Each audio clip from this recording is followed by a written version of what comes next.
on air. Okay, good. Hello, everyone. Hey. Welcome to another impromptu stream that we just sort of decided to throw together. One of these days, we'll actually schedule one, and it'll be, proper. One of these days. So, I think everybody knows who I am, and I think by now everybody should know who you are. Probably. Pretty limited head count this time. Even though everybody wanted to join, nobody seemed to be able to. Yeah, can you count to two?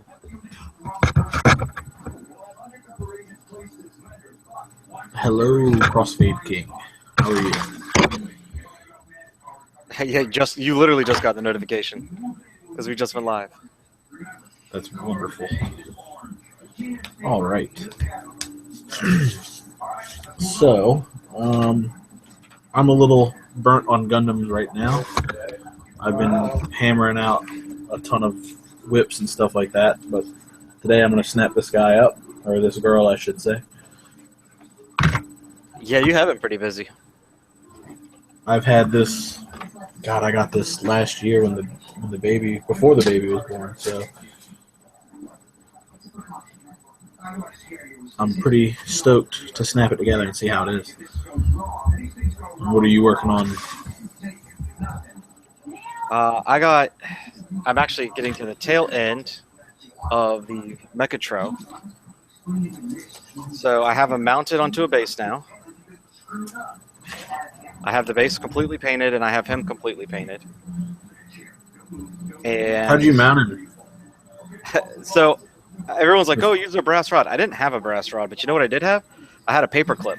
So I drilled a hole through the bottom, all the way through his foot, super glued it, and then bent it over so it stays. And the same. It keeps him balanced, keeps him stable. He's going to go on my work desk.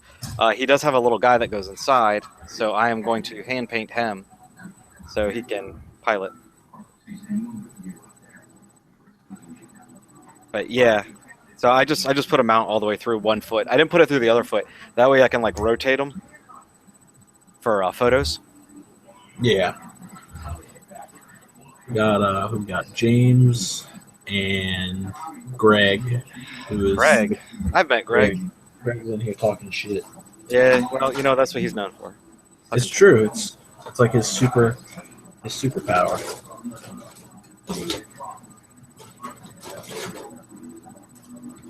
He's too good to answer anybody on group chat, but here he is on my live stream talking shit. Yeah. Yeah, get with it, Greg. Tell us about your latest project. Who, Greg? Yeah. Greg ain't working on nothing. Greg's got a life, unlike us.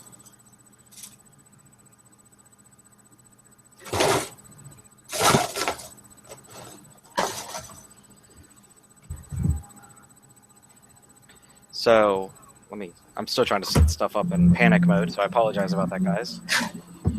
You better be sorry. Except to Justin, because, he gave me a whole 5-minute notice. I gave you a whole day's notice because I let you know yesterday.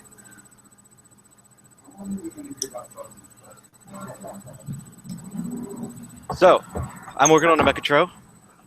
Justin's working on something that sucks and is half-assed. What about you guys?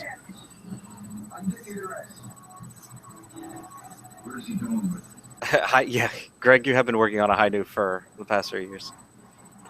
Is that what he started on for the team build when we started the team a year and a half ago? Well, that's a different high new. That was the Brave. He's got the master grade that he's like half snapped.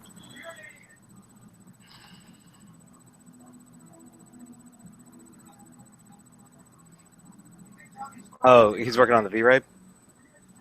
Yeah, it's almost done being painted. He just needs to. Hey, I did that kit. I loved it. I thought it was a lot of fun.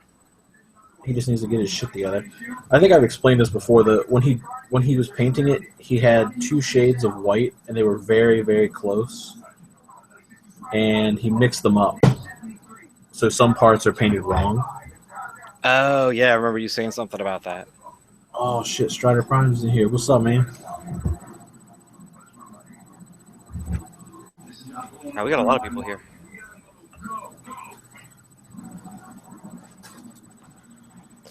I don't even know where I'm going to start with this guy. I think we're just going to kind of have fun and go at it. When were you planning on posting your team build? Mine? You're almost done. Yeah, you're almost done, right? I'm pretty iffy on it. So part of me wants to just snap the pictures and use the Mechatron as it is, and part of me wants to actually finish this little guy, but I'm worried that it's going to take me longer than, like, you know, it's going to take me longer than I expected. You could always do like I do. I actually span my photo shoot over the course of a few days, because despite the fact that I do photos as like my job, I don't really like taking pictures of my kits. I feel like it's really difficult and it takes a long time to do. So to kind of break myself up of the monotony a little bit, I kind of split it into a 2 to 3 day thing. I normally do all my photos in one go, and then I just I post them all on Facebook at once, and then on Instagram I post them in pieces. But I don't know. I've been working on this guy for way longer than I should have, which is my fault. And There's no such thing as working on something longer than you should have. I've just been dragging it out.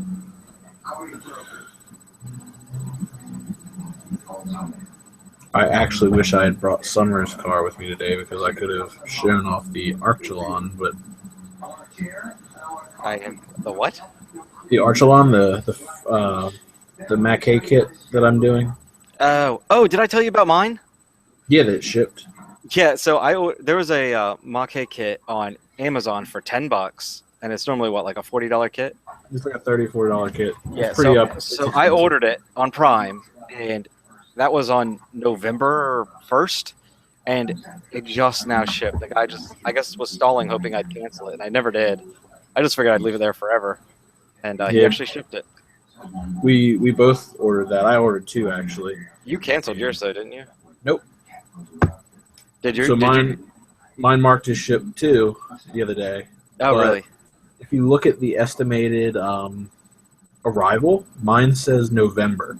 So yeah, well, that never changed. Arrive in November. That never changed. Okay. Well, because that's when we ordered it. I don't know where it's coming from, so hopefully it gets here in the next week or so. Look, somebody's shouting you at, Jacob. Yeah. Oh, that's Matt. He's the guy I did the V-Rape for, and the crap. What's the Burning Gundam? The last one, okay. the Kamiki Burning Gundam. Nice. And we have someone, I can remember how to pronounce that, Strium.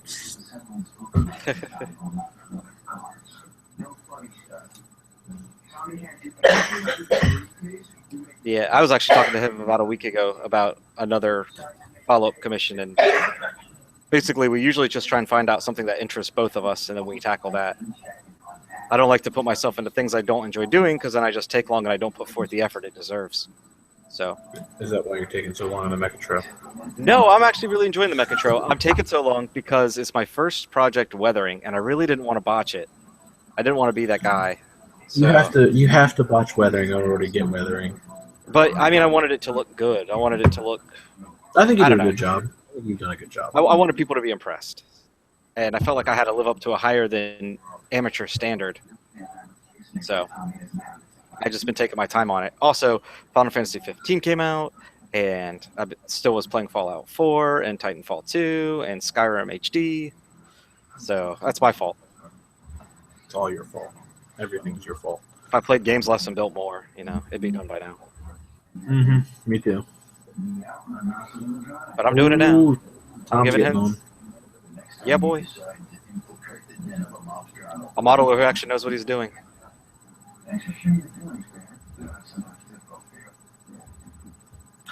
Yeah, I look up to Tom in terms of like the amount of work he puts into his kits and how long he spends like cleaning up and making sure everything looks good, and then like he just takes his time painting and it always comes out like super good. Yeah, Tom definitely takes his stuff to like level 10, and then here's me just slapping on blue, calling it a day. There's nothing wrong with that though. Teach their own, right? Yep. How are you gonna not prime or thin your paint? Uh, You're violating all the rules right now, Jacob. Shut up. I mean, I can't say much. I've done the same. It thing actually looks before. really good right It now. does. See, the beauty is that as long as you don't put on like too many layers, that paint will dry pretty close to the surface. And Yeah, I'm just doing like one layer, and I'm just doing it quick, trying to make sure there's no strokes. This kit for Matt is called the Mechatro Wego. I don't even think there's a show or anything about it. I think it's just like a model kit line by Wave. They got like pictures, like I don't know. cartoony pictures. I actually haven't looked into it, so I don't know if it is or not. I just thought it looked cute, and I thought it'd be. It reminded me a lot of the Protectron from Fallout 4, so I thought it'd be a good chance to attempt to do some weathering on a kit that I didn't have a lot of care about. Are you going to post it to the Bethesda page when you're done? I don't think they're gonna give a shit because you should. If it was a real Protectron, they'd definitely go crazy for it. But you should. Not. But you should post it because I mean it is inspired by. So they might be like, oh, that's cool.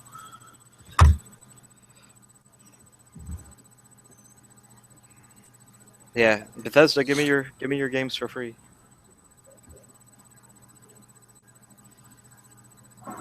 Oh, there's so many little crevices in his pants. Crevice pants. Yeah, he's got some baggy ass pants.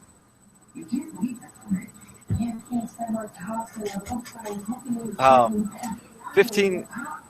I don't actually. Most Final Fantasy games I find to be a little overhyped, and I usually play them because they're big names and I love JRPGs, but I usually find them to be overly complex and convoluted. But this one I'm really enjoying, and as long as you watch the movie, the plot's pretty easy to follow. If you don't watch the movie, though, you're going to be confused as shit. I haven't watched the movie, and I could care less about the plot. Oh, well, the plot makes way more sense if you've seen the movie. I'm literally just... It's not even that I'm like, that I don't understand it, I just don't really care at this point. I like how many different things you can do. I like, all the little things. I like the banter between the characters. I love... Yeah, they did a lot of... They kind of took a toll out of Tails and really gave each character a full personality. Yeah, and that's, like... You don't see that very much in video games. Because it's like they flesh out the main character sometimes, and then everybody else gets kind of left to the wayside. And if they're not like directly related to the main character, you are probably not supposed to care about them. Yeah, it's nice to see them take it seriously. I mean, Japan's really improved though overall in their ability of story writing. I mean, they always made interesting scenarios before, but they never really went all out on actual character development. So it makes me happy because I love Japanese stuff, and I feel like it never gets the credit it deserves.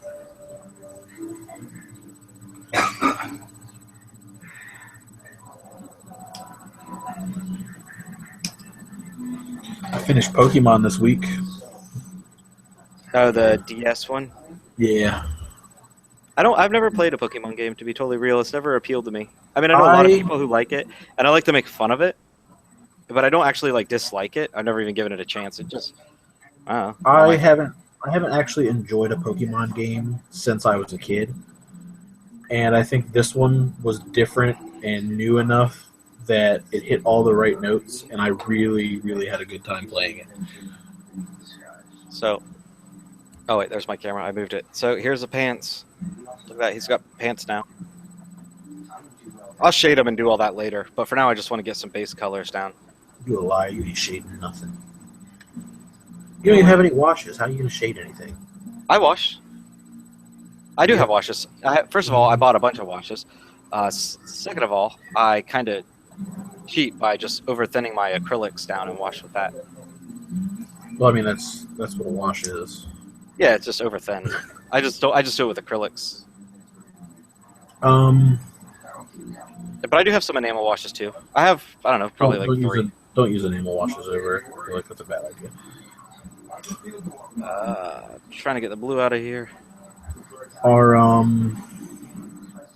you gonna go for that denim look where you're gonna dry brush a light blue over top and then kind of wash out the darks, or are you just going? I don't know what I'm gonna do yet. It's gonna be an adventure. Just wing it, man. That is exactly what I'm gonna do. Let's be totally real. I mean, it's the pilot. You've done all the hard work already. I'm building the frame arms stylet. The frame arms girl styler, not the regular one. You know, that's funny. Like, I know of Strider Prime, but I don't think I've ever actually spoken to him before.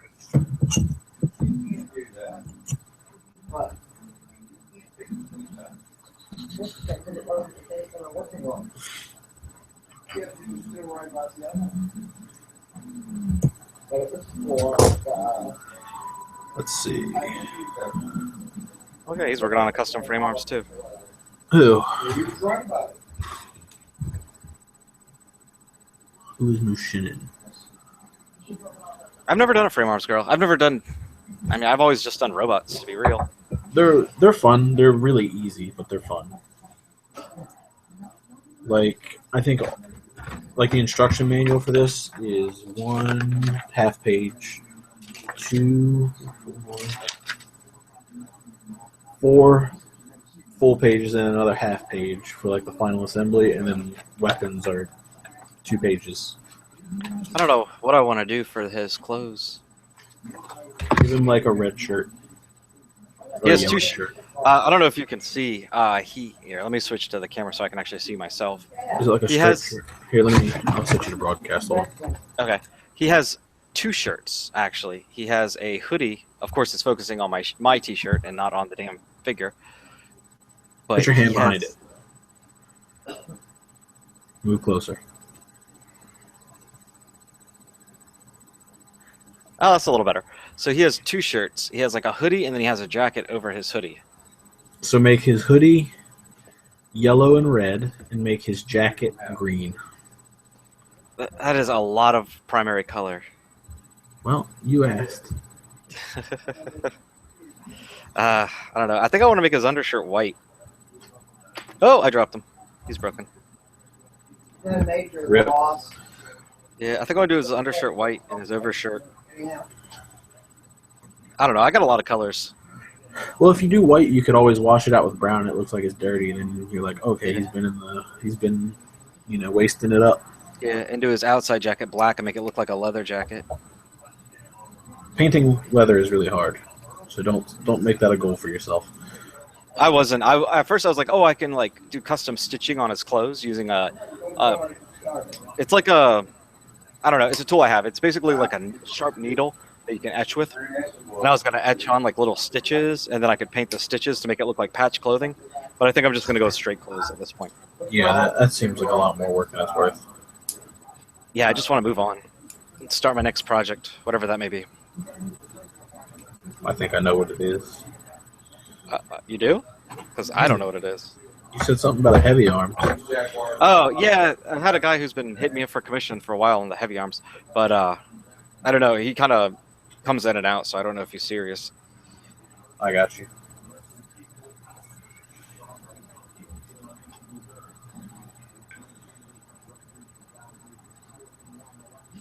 This white is like all jacked up.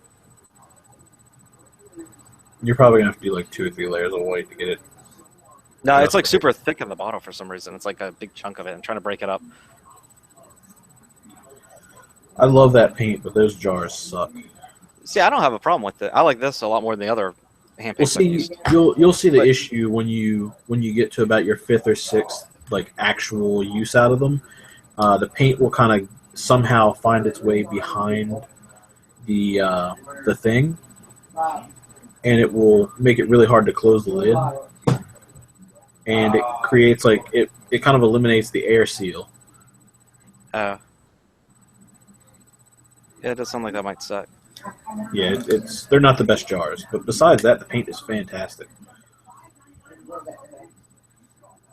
I just chose it because they're like diluted colors and they weren't your standards. Well, I mean, see, the thing is that like Vallejo paints are the ones that used to make Citadel, from what I understand. So if you buy Vallejo, you're basically buying the same thing. It's just a different, you have a different range. You have, different models and things like that. But it's all the same paint. It's just GW, I guess, could manufacture it cheaper. Yeah, we've got like 30.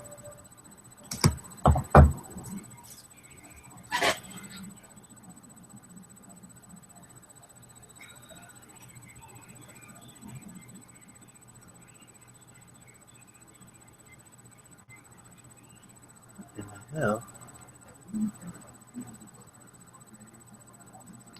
Yeah, the only other game that I think is going to be distracting coming up lately is The Last Guardian. But I feel like Oh that's going my to be a god. game that's going to be able to be beat in like a day. I I don't have a think it's gonna feeling be able to beat in a day, but I don't think it's gonna be super long. I will be shocked if that game is 12 hours. I just have I'm a feeling. so hyped for that game. I've been I just waiting have for a, that game for so long.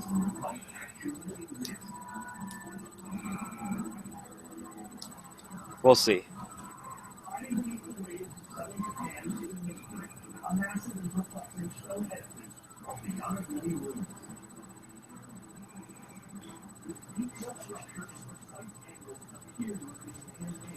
I think I hit my first roadblock with this kit. Already? There's like this chin piece. I guess that's how it goes on. There's like this little chin piece here, this white thing, and it like sort of pegs in, but it doesn't like plug in. It just kind of sits in there. Huh. So does it like fall out real easy? It did, but once you get it in there, it's fine. Okay. What face do I want to use? Let's just use Oh, the I finished snapping together the scale. I was going to do a review of that. You should. I am. I just haven't got around to it yet. Record it, I'll put it on my channel. Why would I put it on your channel? Your channel sucks. I know. Hey, everyone, follow my channel. I posted one video a month ago. I'll eventually do more. And there we go. The head is complete. All right. You got a little head there? A little bit. This is the Materia girl. I finished her a couple days ago, or well, I guess a couple weeks ago now. This is like the sort of unarmored one you can buy, and you can. It comes with extra parts for like the leg and the arm, so you can plug stuff into it if you want to do like a custom one. So I've got some plans for that. Yeah, what are you going to do with that? I haven't fully decided yet. I have Normally you're pretty... I figured, because you're usually pretty zealous about talking about your goals. Well, I have a 1144 and a 1100 Barbados. The 1144 I sort of messed up the paint a little bit, so I can easily just kind of strip it and fix it. I have a Barbados if you want one. I have two. I can bring one over. But the 1100 is missing a bunch of pieces. So I was thinking about just using the parts from both of those and doing a Barbados frame arms girl. Thought that might be fun. But my only issue right now is that is the red version. So she has like all her eye decals and stuff like that. So I'd paint it. The eye decals are red, and I don't know, I'm a little bit of a stickler for detail. And the Barbados eyes are green. So, unless I can find green eye decals, I think that might be out for now. What color are my eyes? I don't know, probably purple or something. Oh, you're a stickler and you don't know. Well, I'm not building a scale model Jacob, so I don't need to know. Well, why not? I'm not that good yet. My sculpting is a little on the... Can't make something that pretty. Yeah. But one kit that does have red eyes, that you're going to harass me and laugh at me for saying this. Oh, probably. The Easy 8. Wait, what? Oh, the Easy 8 has red eyes, so I kind of kicked the idea around of doing an Easy 8 frame arms girl, but I don't have a high grade Easy 8 to cannibalize. I gotcha. So I don't know. We'll see what happens. If I can find some stickers, I'll probably just turn it into a Barbados. I think that might be a little more fun too, because it's got all the exposed frame anyway. So I think that would translate a little bit better. The Powered Guardian comes with decals for the frame arms. The Powered Guardian? What the hell is a Powered Guardian? What is? Yeah, what is a power I'm button? Google. I'll let you know. I'm googling it. Come on, internet. Oh, it's that big frame thing that you can put the frame auger in. Oh, the walking robot thing that looks like Yeah, the and then it the kind one of that like looks has like a tank form. the one that looks like the Neo Xeon. Xeon. A little bit, yeah. The more I look at it, the more I see it. Yeah, actually, that was one of the projects he mentioned that he wanted to try. I thought it would be cool if it was yellow and made it look kind of construction-like.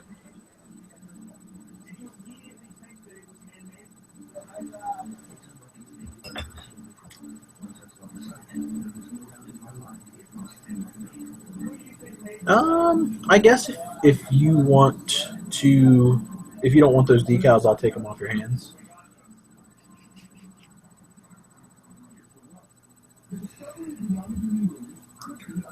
You missed everything. It's over. Guys, thanks for having us. That was a lot of fun.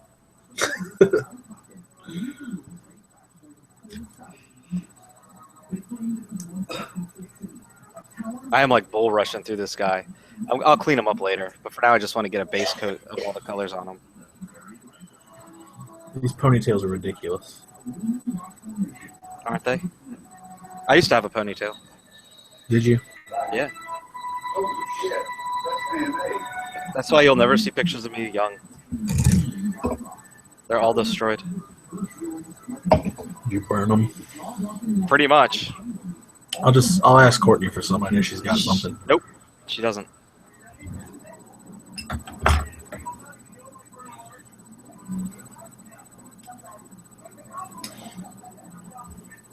Nobody does. I deleted them all.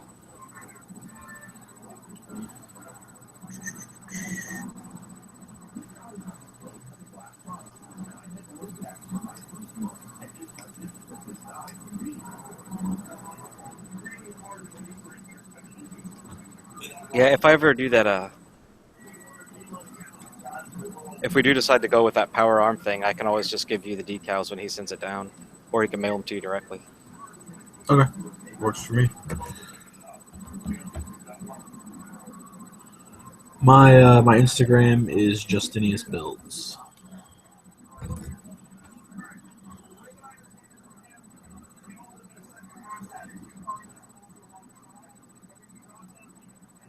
What?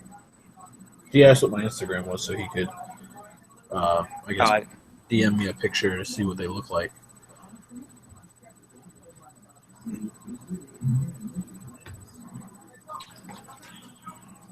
Yeah, my Instagram's Cupcake Mecca.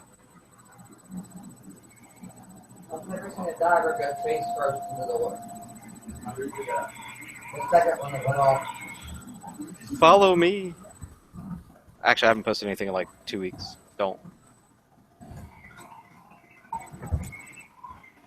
I'm a filthy casual. The filthiest. Oh no.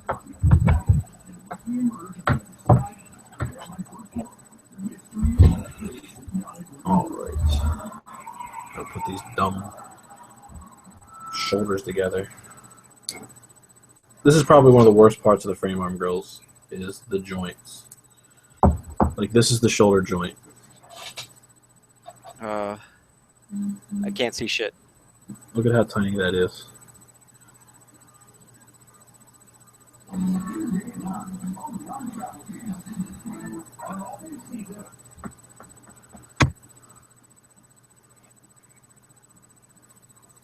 Yeah, that's the one thing Kodo Bakia, man. They don't mind small parts at all. That scale had a couple parts that were tiny. I love Kodo's detail, man. I wish Bandai would do more detail-oriented things. Yeah, I don't see that happening. I don't either, but whatever.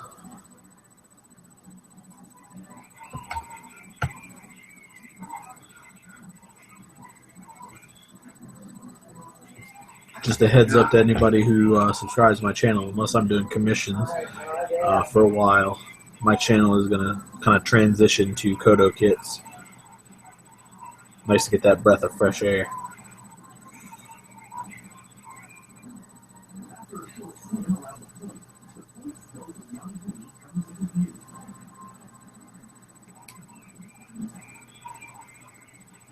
like how Tom was like, I'm gonna be on in a bit, like 10 hours later.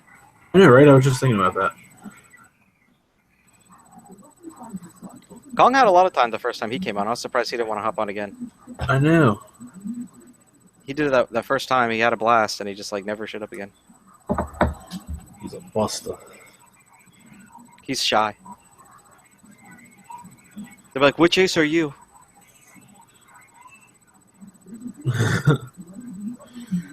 I wish Moki would jump on. That'd be cool. Yeah, I've never spoken to Moki. I've been friends with Moki for a really, really, really, really long time. And I never actually knew what he looked like until I watched Zach's interview with him. He has pictures on his personal sites.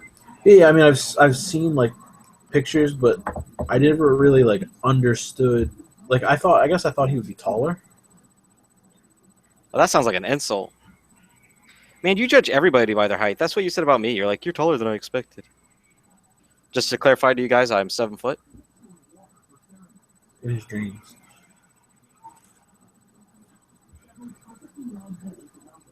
New Gundam kits. I'm getting the GM Sniper, and for Christmas I asked for basically all the RG kits that I'm missing, which I think is 4 now that the Build a Strike is out. But besides that, there's not really too much that interests me. Yeah, I'm gonna be real. I think they're kind of slacking. Most of the stuff doesn't appeal to me. Oh, but to be fair, I'm just gonna focus on what I already have and commissions. Yeah, to be fair though, typically it gets like this around the end of the life cycle of like the series that they're working on. When they get towards the end of the second season or the midway point of the second season, I think people start to get a little tired of the designs because they're so similar. Yeah, in this situation, you're not going to get an argument from me. So I think that's a really, because I've seen a lot of people are getting tired of seeing like the Barbados kit and all the different Grays variations, which I'm a huge fan of the Grays, but I am getting a little tired of seeing just IVO. So I'm looking forward to seeing what Bandai puts out next, and I'm looking forward to seeing what they do. But there's not a ton that they're doing at the moment that I really have too much interest in. So obviously there's going to be some cleanup involved, but he's now got a jacket and a sweater. There you go. And I'm going to clean up the colors and then filter them and stuff. But for now, I just want the basic colors on them.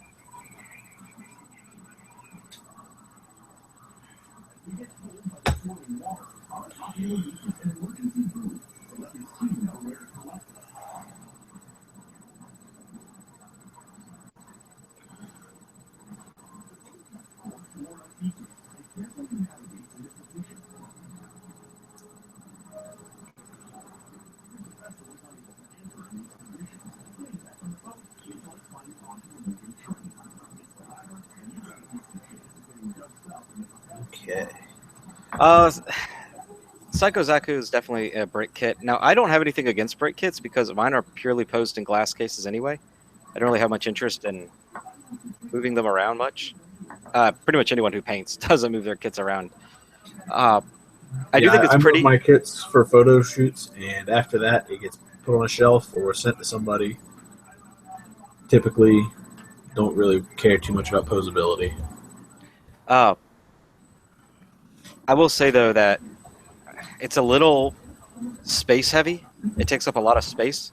Oh my god, it does. If I get it, it would take up an entire shelf by itself, and that's kind of a downer for me because I like to be able to pose a lot of different stuff. I'm not gonna buy one. Bluefin is doing a U.S. Giveaway. So if you live in the U.S., you can. Here, I'll post a link. You can enter this giveaway and enter for a chance to win the Psycho Zaku. So I've entered it, obviously. But if I don't win it, I'm not going to sweat it. If I do win it, I don't know if I'm going to build it. I don't really have a ton of interest in the Thunderbolt designs unless they do like a Dom. Wow. So I'll find something to do with it if I do win. Maybe a giveaway or maybe, I don't know, we'll see. But, I don't know, it looks cool. It's very big, which I think is really cool. But I just don't have the space for it, especially if I'm going to build that teeth sturmer. You know, like that's going to take up like half of a room on its own. Well, if you get intimidated by that teeth sturmer, I will help you out with that. I got some ideas about stealing that from you. Oh, I know you do. If I got the Sekuzaku, I know I don't have the space for it. I don't know. I might do it as a giveaway. Like, say, I'd give you like a choice. Like, I can build it, paint it, and ship it, or I can just ship it and you can have it. Because like I think it's really cool, but I don't know. That's a lot of kit. I don't think I would want to build and paint a Psycho Zaku for anybody. If I'm going to build and paint that kit, I'm building and painting it for me, and I don't have anywhere to put it, so it's not going to happen. Yeah, I mean, I guess I could use my Thunderbolt that I got for $11 and do like a competition, like have them battling it out or something. That'd be cool. 2 years later, though. I mean, both of those projects are huge projects. No, I think the Thunderbolt Gundam itself isn't going to be that. Like, if you knock out the equipment first, the Gundam itself is nothing. But I think that he has a whole second set of armor too. I think that Zaku, on the other hand, though, is a project if you're actually going to do it right. Which is another reason I don't want it. I don't know what that sound was, but it was pretty eerie. It was my little brother. He's playing something about balloons. And he was leaning back in his chair. No, okay, so the kit from Thunderbolt that interests me the most is not the Psycho Zaku, but it's that cannon. The gun cannon with like it only has like one hip or one like chest as part of the cannon, you know what I'm talking about? No? I have no idea what you're talking about. I haven't watched Thunderbolt for clarification. I've watched the first episode. Here, let me find it. I'll send you a link. Thunderbolt gun. It's really hard to type around my stuff. I know that feel. Let me see.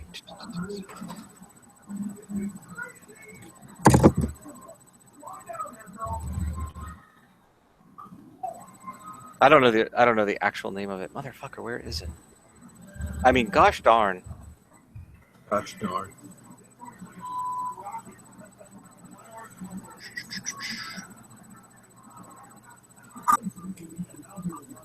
Hey, gents. Oh my god, it's Tom. He must have had to build his own internet connection. Did you hand assemble your router? It's like when people take forever to go get food, and you're like, "What did you have to kill it yourself?" I don't even know why I'm doing this project. My mantra on the Arjaja was that judges see all. But for this one, it's like, why do I hate myself so much? You don't have your webcam on. What are you working on? I just turned it on. Oh, okay, there we go. There's only one thing that I'm working on for the next 2 weeks. Oh, that. Man, I'm so excited for that. Yeah. I actually ordered 2 of those. Did you? Because they were on sale. They just got re-released. Yeah, on USA Gundam. So I was like, I'll grab one to build, and if they go up again, I'll sell it. Yeah, it's not a bad idea. I don't like to do that, but I know that kit is like incredibly sought after. You know, it's a really cool hybrid. It's a very nice kit. I've built 2 or 3 of them before, and I never actually did anything with them. I was really surprised that it got like the Vericod treatment. Almost as surprised as I was that it was a Katoki design that Katoki obviously had input on the kit on, and the legs were still somehow not Katoki versions. Well, it happens. Yeah. No, I'm I'm in love with what you're doing. So here we can see, because the leg issues, so I pinned these little guys, and then I engineered an extension with plow plate rod there. Yeah, hold on, let me set you to present. So and a little plow plate, spacer. so that the whole thing slots in together. And there we go. There's your 4mm extension. And I got those on both now. So all I have to do is scratch build the thigh around them. You are a madman. Yeah, that is ambitious as fuck. Yeah, this was supposed to be a straight build, and I have problems. Well, you're like the rest of us, man. Like, we can't just straight build. Well, that was why that was my build challenge. Was like, none of us can fucking do this. You failed. Yes. Where's my pinballs? In the appropriate drawer, because I cleaned up, yeah! I cleaned up my desk, too. I actually videotaped myself cleaning my desk, and I thought about putting it online as like a time lapse, but then I was like, who wants to watch me clean my desk? Could have been a good Westinian video. Maybe. I apologize for the chirping. I need a good invite. Oh, you're good. Mine does it too. Both of them. Yeah, I have two, and they're both crappy. I've been like prancing around getting the God Hands one. Oh. Sad about the price increase on God Hands. I feel really stupid. So that gun cannon I was talking about that I wanted? Yeah. Apparently it is out. It's a P Bandai. Oh. I had no idea. I didn't realize you would get that gun cannon out. That's what this says. That's cool. Which one is it? Are you talking about from Origin, or are you talking about... No, there's one from Thunderbolt. I didn't know that they were doing any... I haven't seen any news at all. No, I don't think this one is the Thunderbolt version. I think this is a different one. But there is a Thunderbolt GM cannon that looks really cool from the OVA. Oh, sweet. Well, I wish that they would do the Dom from Thunderbolt. That's what I want. That Dom, that is a design that like took forever to grow on me. Like, if they do a new Dom of any kind, I will buy it. But lately, I've been really all about it.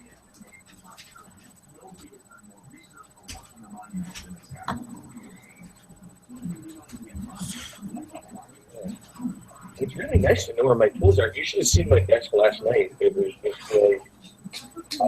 was like some parts in a mountain of tools. Yeah, I've been there. And then you put something down, and then you look away for 1 second, you turn back, and you can't find it. I lost my bastard file. How do you lose a foot-long tool?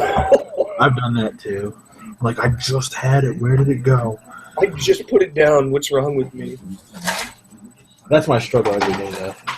Like, I always put something down and lose it. That's pretty good. What's let's scratch build next week. So let's talk team build for a second. If did you do a grunt build, or are you not? I did not. I was in the middle.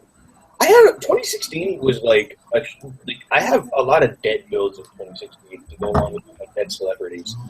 Yeah, me too. I had a fireball that I built early in the year. That was it's all primed. I was going through your Instagram and I saw that. I never finished it. I got the Zaku fast grade on the runners. That's all sanded and primed. I just need to sit down and paint it. Competition schedules really screw up my plans for the year every year. Like last year, I had a month-by-month breakdown of what I was building for the year, and then competition themes come out, and I have deadlines, and all of my personal builds get sidetracked. So yeah, the Goof Flight Type 2, I totally want to finish that. I have everything to finish that, but he's just chilling in this little box being all dead. I was actually, the wind got taken out of my sails when 3 other people on Instagram started doing exactly the same thing at exactly the same time. I was like, oh, I'm not cool anymore. That was really strange. Well, that happened when I did the Jaja, too. I did the Jaja, and all of a sudden, like around the internet, people start sending me, "Is this yours?" And I'm like, "No, but it looks just like it." I mean, that's what You happens. inspire others. So accurate kit, though, right? You just need to post like one super vague picture at the beginning, and then not post any whips on Instagram. I don't post. Holy shit! What is that? An enormous burrito? No, it's like a. Oh my god. Okay, so this like 150-pound dog just walked by my house. That's awesome. It's Gracie. Gracie? Is that her? Sophie? Gracie. Those are two very different names, Jacob. There's a farm dog next door. It's a Great Pyrenees, which are like giant ass dogs. So I just looked out my window, and like literally at my window, sniffing at it, was this huge dog. Are you cats for Sorry, cats? it just kind of caught me off guard. But anyway, my point was, were you excited for the next team build, or are you gonna probably give it a pass? The grunt build is winning, or the vintage build is winning right now. We haven't finished the poll. Basically, as soon as January hits, whatever is number one on the poll is our next team build, which it's looking like vintage. That's actually pretty cool. I actually like every time we do a group build, I want to be in on it. I was actually going to do the custom before that this year. But man, I killed so many projects in 2016. I'm just a loser. How do you think I feel? Yeah, but you come back to them sometimes. Eventually. And the 1/100 Exia Avalanche that I was working on, that's dead. Was that a resin, or was that? No, I was going to scratch. So I was going to combine the 1/100 no grade with the master grade. But it turns out that as much as I love the Exia, I hate the Exia master grade. So do I. Oh my god. That kit is just so awful. Like the Lexa, every time I'm on a kit that costs more than $10 and I get a one-way snap, I basically am like, well, this is garbage. Yeah. I always test build everything, and if something one-way snaps, then I can never disassemble for paint. Because I paint every part by itself. Yeah, just about. Like, it has to be seam sealed for me to not do that. Yeah, if it's not glued. And I mean, I do some stuff, like on the Nobel here, I do basic paint stuff. And the Jaja has one too. So, like, normally the upper torso does not come out. Oh, yeah, where you trim the pegs and... Yeah, I trim the pegs. It comes out, it's just not doing it right now. I do that when I can, yeah. So, like, I'll do paint. There we go. Now it's out. So it's just pressure seals in there. But yeah, unless it's a glued sub-assembly. Hey, look, it's Jeff. I was just getting ready to tell him to come in here. One more time. All I right. said it's Jeff. I was just getting ready to message him and tell him to come in here. See, because I knew it was telekinesis. Get out, Jeff. You stole my thunder. I haven't messaged you and invited you yet. Okay, let's do it again. What's up, man? How you doing? Not too bad, man. How about you guys? Pretty good. Good. And Jacob, Hey, how you I doing? swear to hell, they will never ever release a standard release of the GM cannon. It's so cool though. I love the asymmetrical chest. I know. I've been wanting it forever, dude. But why in the hell would I want to pay a P Bandai price for it, man? Oh, I won't. I mean, We can get P Bandai now in America through Bandai, so you don't have to pay the markup. You just have to pay the shipping. oh, okay. Is it? It's not too bad. Like, you don't have to worry about paying the reseller fee and their shipping fee, and then shipping from them. Yeah, you get the triple whammy. Yeah, Who's doing the American Bandai? Is it it's Bluefin? through P Bandai's website. I think. I believe they ship internationally now. Oh, no kidding. Okay. This is excellent news. I'm not good on current events, man. No. I mean, Gunplay Expo was exciting. Mm-hmm. Oh my god, my wallet, it screams in pain. I know. Just that gif of the Wing Zero, like, charging up the Buster Cannon, and then, like, it pans over and it's your wallet, and the Death Star explodes. When I saw that, I was like, this has to be shared And right now. I was just saying to me. I love it. But you work Well, on that's Hefe. even, you know how long, and it's like I've been wanting an actual, like, decent version of the Gabaldi, and it's never ever been released. It isn't going to happen. They don't love I it. know. Give up on your dreams. Yeah, pretty much. I don't know what Bandai's I doing did right that now. once. I did that once. I turned 40. That was. I have no idea what Bandai's doing right now. It's so weird to see Bandai putting out kits that you never thought they'd put out. Yep.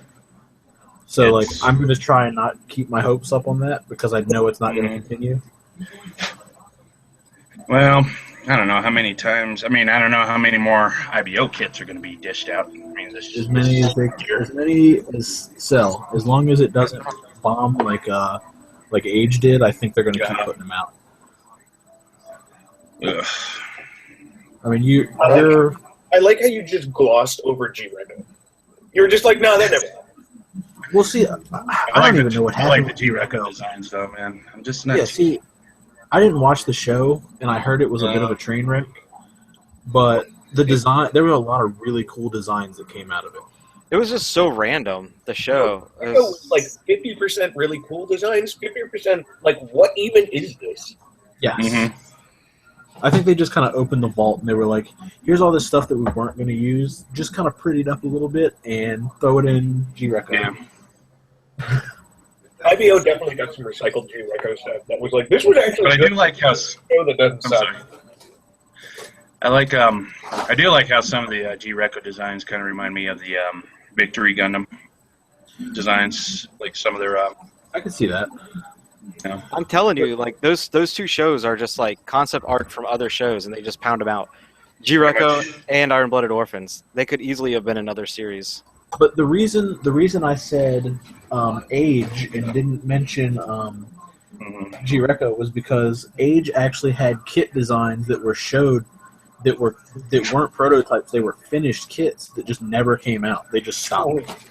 So like that has to speak volumes about your sales. If you have a completed kit ready for production that just doesn't come out, And then you just don't release it. I don't know, man. That if I was in charge of production of something like that, like I'd probably lose money on it. I mean, I definitely would lose money on it if it was that bad. But like if it's done, why not just do a small batch and see how it goes? Because somebody's gonna buy it. Well, that's the thing, right? Like, half of the mega size kits are aged. Like, That was really weird for me. Like I expected more like other stuff from Mega Size. Yeah. Like we got a Gundam, we got a Zaku, and then we got a whole bunch of Age kits. yeah, why? I would buy the shit out of an Age 1 normal though. I definitely would. The Mega Size. That's my favorite Age design ever. Mega size are nice. They are chunky and solid, and like, I snapped that Zaku, and oh man, it's just like, it's hefty. One day I'll get one. It's like baby size. Yeah, like I definitely like that Zaku that I've been working on. It's just, I don't know, just to have something of that size, man. It's just like every time you look at it, you're just like, wow, dude, that's amazing. Well, I'll tell you what, the problem with living in the San Francisco Bay Area is that like my spare storage is where I build, and so like I'm out of places to put like Deltops. So if a kit is bigger than like one of my Deltop shelves, and I can't like put a bunch of them on it, it's gonna live in a box forever, which kind of kills me. It's a little sad 3 times when you put it that way. What's that? I said it's a little sad when you put it that way. But it's true. I kind of get, yeah, but there's, The the Kshatriya has been out of the since finishing the 1/100 Kshatriya that I did. It's been out of its box 3 times. And one of those times was just to wax it before a competition. You know what I do that with the worst is the Sinanju. I get some wild hair up my ass thinking where I'm going to get up and actually build it. Then I open up the box, look at it a little bit, and I'm like, lose interest. Because it's like... Finished kit. This kit is done. It's totally done. It's 9 months building it. Complete. Oh, okay. So it is competitions, and that's it. I don't have it out of the box. Like, it's done. I have like I built a Pelican case for it, and it just lives. And I don't actually have enough room to display it in my house. Oh, okay. That's going to be me when I finish the Teepsturmer. I'm going to be like, well, I have this giant kit. Now I have to find some giant box to put it in so I can hide it away. I will make space for it if you give it to me. I'm sorry, Jacob. You don't sound sorry. It's not going to happen. I'm not sorry. The price on that kit just keeps going up, too. Teeth? I saw. It's like $500 now? I would gladly, without even thinking about it, trade my first edition for a blue one. Just because of the decal sheet. Mm-hmm. Oh, okay. It would cost more than just buying the decal sheet separately, though. I mean, I could just buy the decal sheet, but I don't know, something about the fact that the plastic's blue. See, it's one of those situations where I jumped the gun because they announced that they were working on that kit right after the Kshatriya. Mm-hmm. So I was like, yes, when this comes out, I'm buying it. And then it just kept getting delayed. So the second the pre-orders rolled out, I dropped in on it. And I managed to get one. And then it shipped, and then a month later, they're like, oh yeah, we're doing it in blue. And I'm like, what? Huh. I don't think anybody could have predicted that. I don't even understand how you have that. I couldn't even imagine going up to my wife and being like, hey, I want to buy this $500 model kit. Is that cool? No, I didn't. I had like $5,000 in my bank account, and I was like, I'm going to buy this. And I bought it. Actually, funny story, when I got the 160 Sazabi, that robot for less. I want that kit so bad. Oh, so nice. But I don't even like the Sazabi. I just want it because it's huge. Really? Oh, you don't like the Sazabi? Such a great design. I agree it's a little played out right now.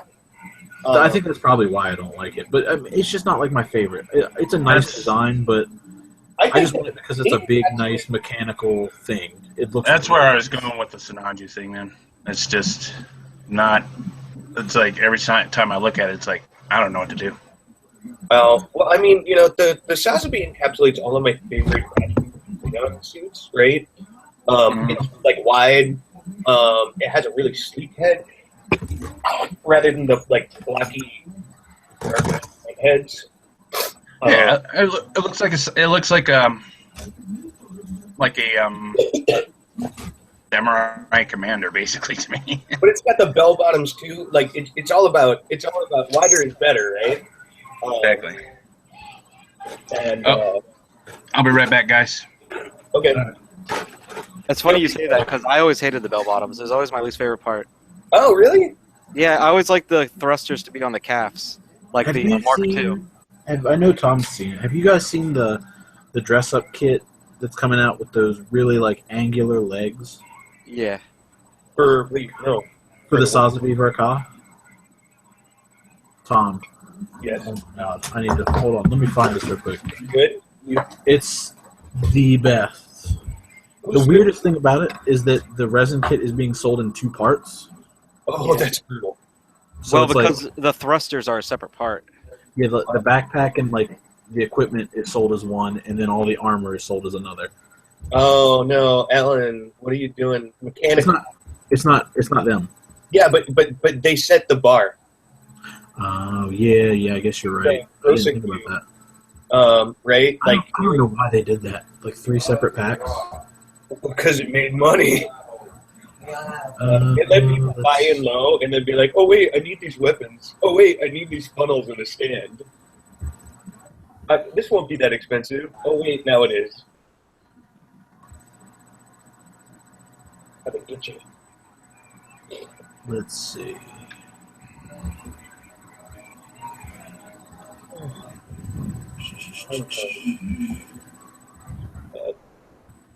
It's that one.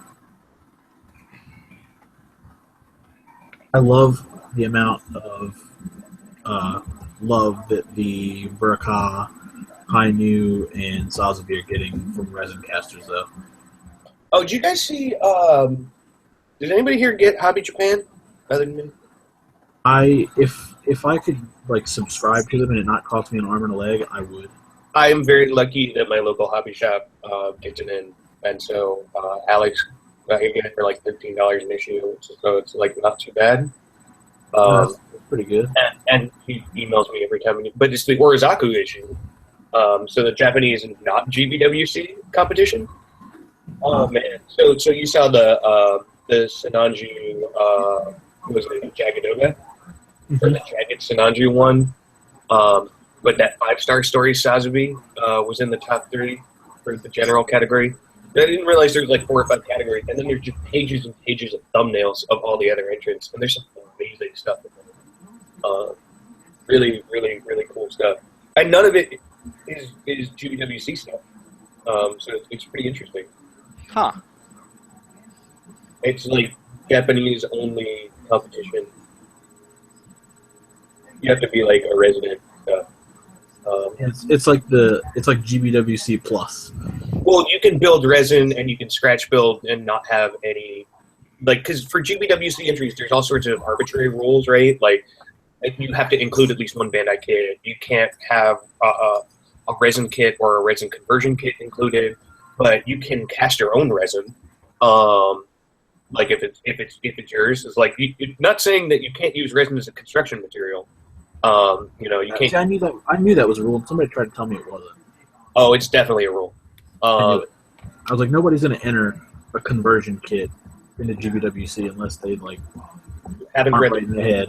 You know what's really fascinating that I found, because I do a lot of competitions, is that like even amongst my friends, people don't read the rules for the competitions ever. They're like right there on the Bluefin website. You can read them whenever you want, all year round.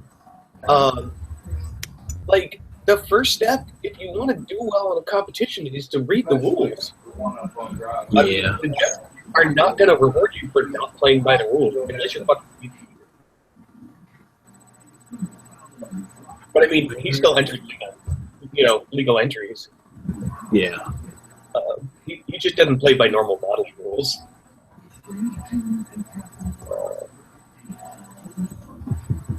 That guy is a phenomenal fine artist.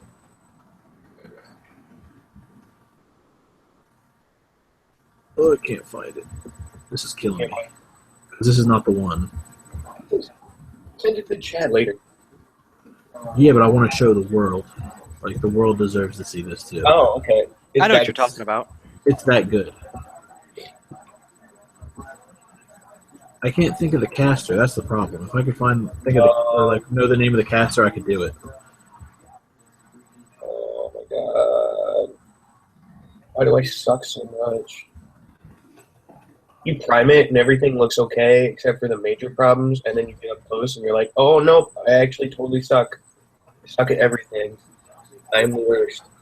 Oh, you know what? This might actually be it. I think that this caster did 2 versions. And I think that's what's going on here.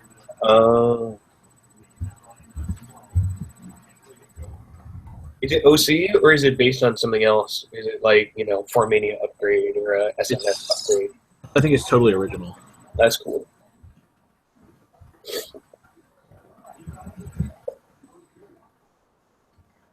Yeah, because the Suz is such a popular thing, it does, I agree, get kind of overdone. Because sandpaper. All in my shame.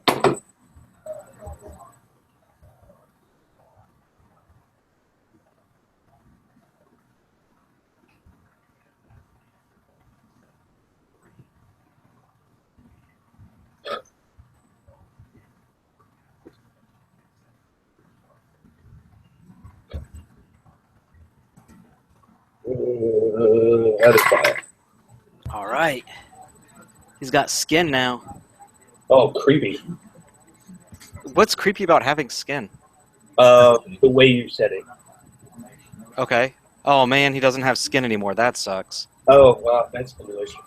Now I lost the skinless man. Well, I mean, like, if you were just like, I painted this game, I don't know, that seems like less creepy than. Why can't you just accept me as the creepy man I am, Tom? You know, I try, Jacob. I try so hard.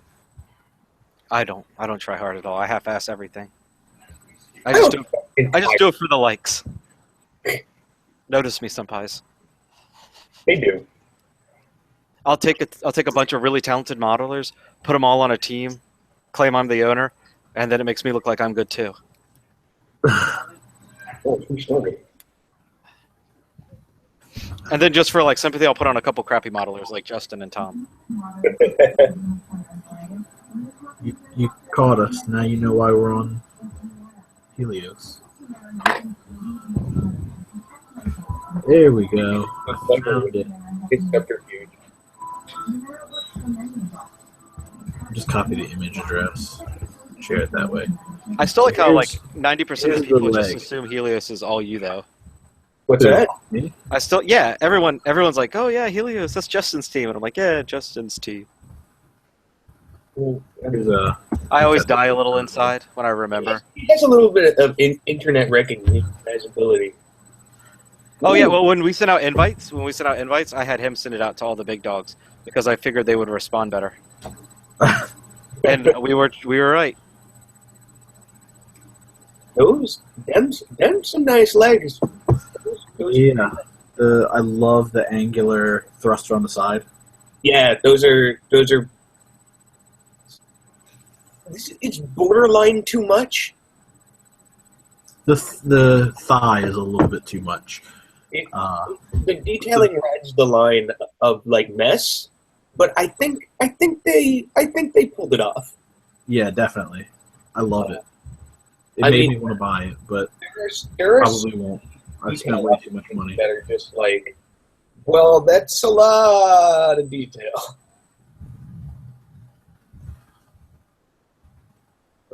All right, what was I doing? Before I ripped my instruction manual off the keyboard so I can type.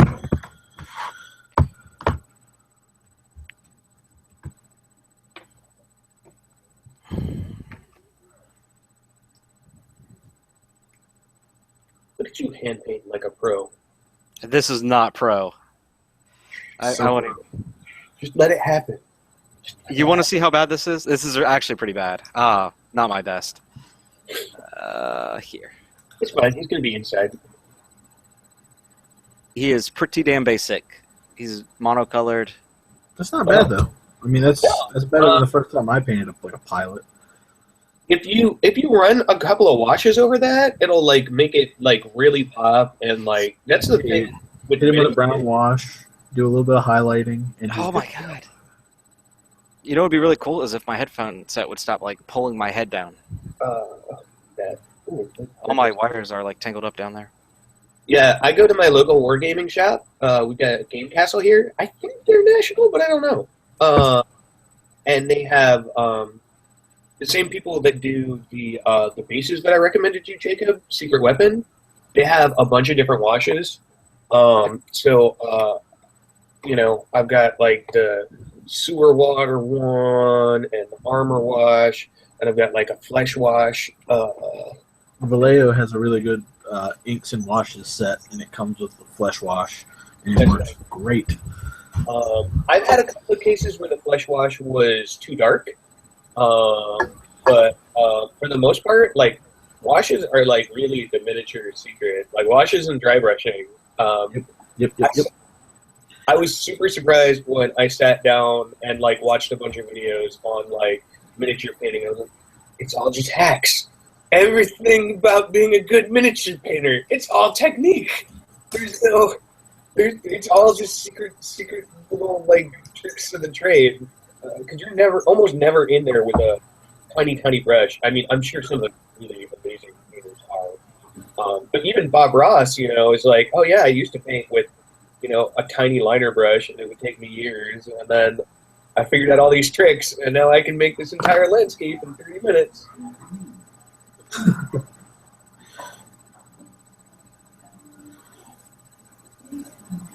I wonder if Bob Ross would ever paint minis.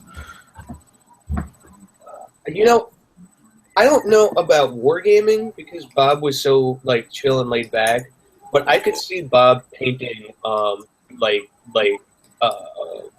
sculpture, like those yard sculpt, like the terracotta like owls and critters and stuff. You know, it's so funny you say that because you know what he did before he became a painter, right? What's that? He was a drill sergeant. Yeah, that's right.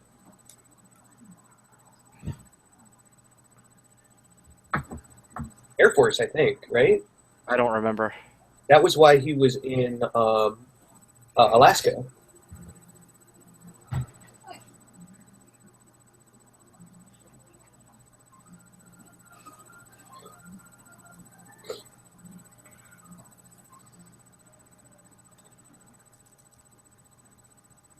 Making these arms flush. Oh. Next time, I'm just scratch painting everything. Reshaping the parts is like harder than just making a new one. All right. I just gotta figure out how to do his little fucking beady eyes, and I'll be done.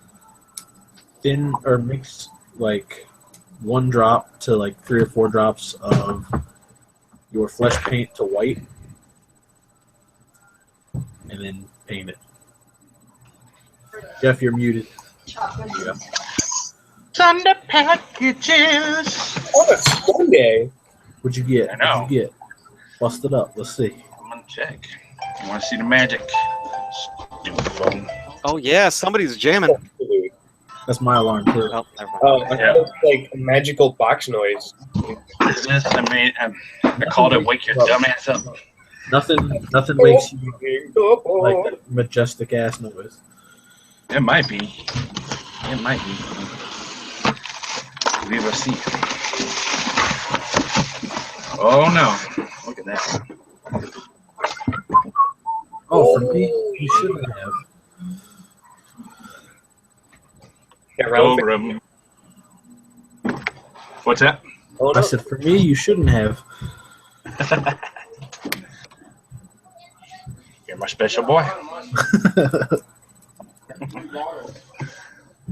It was cheap on Amazon, so I thought I'd give it a try. Hey man, you have to let me know how it is. I know John likes those a lot. Just tell Justin, and in like 5 minutes, it was shit. I threw it away. I painted so It was shit. I threw it away. Don't ask. I'll even make a video of that too.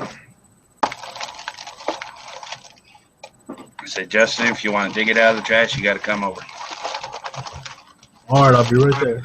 Oh, he is the master of coming over. Oh, it's the Dobrim Color Series. No, I never had a Max Factory kit. Man, I was always curious. Got Max Watanabe treatment right now. Huh. But yeah, it was only like, was it $18 on Amazon right now? That's not bad. Round Yeah. goes down, but the Dugrim never does. Doesn't look like it.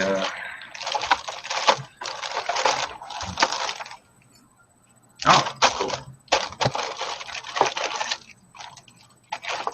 Yeah, looks like a Bandai kit, pretty much. It's apparently Well, it like, does all the same thing as a Bandai kit, basically.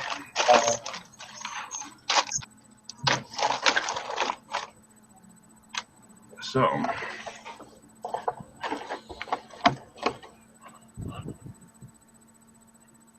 yeah, I'll give it a shot, man. Once it, nice. about when I do it. That's the question. That is the big question. When are you gonna do it? I don't know. There's about 40 other things on the backlog, man. I know exactly that feel. Yep. I figured you would. I figure all you guys would. Yeah. I think we do. Modeler problems. Yep, exactly, man. All these people selling kits, but no one's selling time. Yep, exactly, dude. 80 kits to build, but nothing to, or 80 kits in the backlog, but nothing to build. Oh god, dude. Oh god, I had been that's a whole nother story there. And you know what I don't want to build right now? Any of this. What are you building? It's like, I wish I had something new. I'm building a tiny Nobel Gundam. That's now 7mm. Okay. That's right. I think I saw it on the messenger. Yeah, I'm doing like a Verka scratch build version. I think some Soravon Zero says if there was a Bob Ross Gunpla series, he would never need anything else in the back. I think I might do that now. I think I should do that. A what? A Bob Ross Gunpla series. Oh man, that would be awesome. You got the wig for it, man. I do. I should totally do that. Yeah. Happy little Gundam.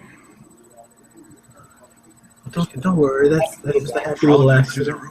ruins. Yeah. Frolicking through the ruins of the city. I'm gonna go download like every episode of Bob Ross so I can study it. You don't have to download it. Watch it on YouTube for free. Yeah, but I don't have it. Dude, it's all over YouTube, man. Which I do, like, What? Oh, that's right. a couple of times a day.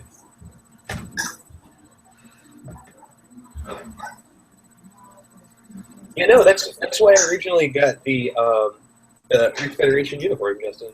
To be Bright Ross. Oh yeah, that's right. Maybe you should do it then.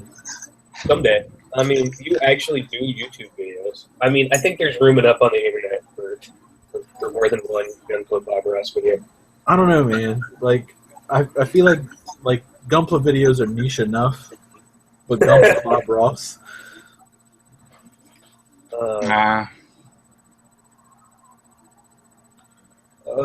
You could. That's like a whole new tier.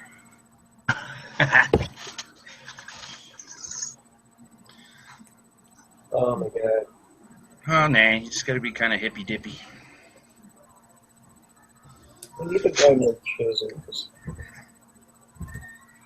I got the Solar Carpenter chisels, and they're actually pretty okay. They work really well, but it's missing a 0.3, a 0.4, and a 0.5. And it's like those are the Which ones? half a millimeter, 0.4 and 0.3. So it's got like a bunch of really small ones up to a 0.2 millimeter chisel, and then it jumps up to 1 and change. I think aren't there two sets though? Like, yes, I have both sets. Oh, you're talking about. oh, You're talking about so you those don't- things. Okay. Talking about these. Yeah, I know those.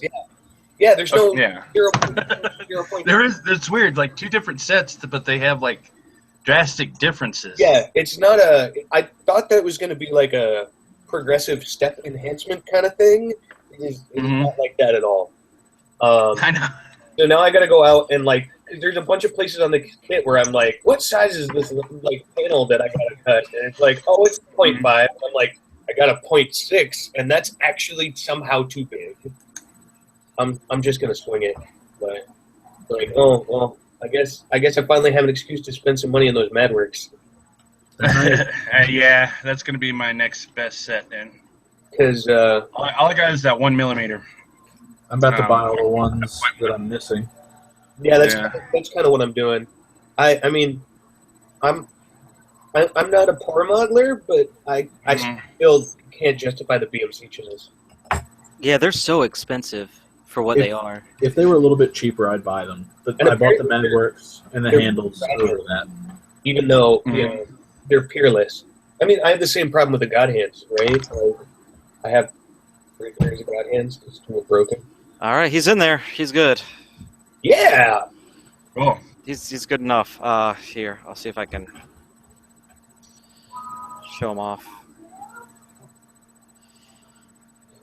Hey. He's got eyes. You can't really see, but he's got eyes now. I like how you gave him Pip-Boy or Vault Boy coloring a little bit. Yeah, I tried to make it all very Fallout themed, only because it's my favorite apocalyptic lore world, and he just reminded me a lot of a Protectron. I guess I'm not even going to debate on which one came first. the chicken and the egg. Fallout 1 I or was gonna say the chicken. I don't see a chicken in the diorama. We need to get a 120 chicken now, Jacob. 135. The chicken was terraformed and then it made the egg. That's not the 120 we know. No, I think it is. I should get like a 1-1 chicken though. Rock. Let's just go buy a real chicken. It's a giant ass chicken. Mega chicken. Arise. Arise.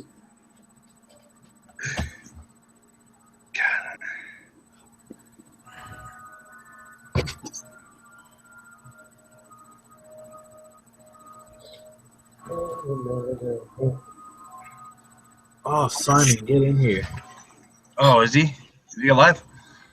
Oh man, this hangout's about to get a lot more dapper. Ooh, show me that girl. Get in there. You know what I haven't heard him say yet? Chaps. I haven't heard him say "old chap" out of his mouth yet. He says I want to hear it. he says that all the time. I was like, he says it every 10 seconds. He says it. He says it when he types it out, but I never heard him. Oh, really? Yeah. I've never heard him say old bean. Hello, beans. Maybe I'll get a surprise. He has typed it to me a couple Rick was times. like, oh no, did I just do that? Hello, old chap.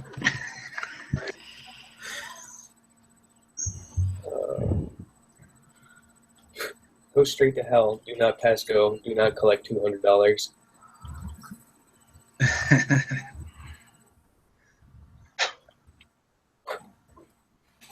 And this is what I was wondering. Are we supposed to post up our grunt suits?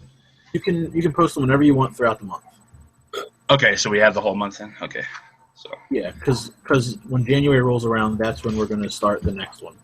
okay, it's done, but I'm not sure if I'm really happy with it. I have 1.5 done, and one is at like 75%. Overachiever. Oh, okay. Well, see, I started 3 different projects thinking that I was going to change my build, and then I wound up progressively almost finishing all 3.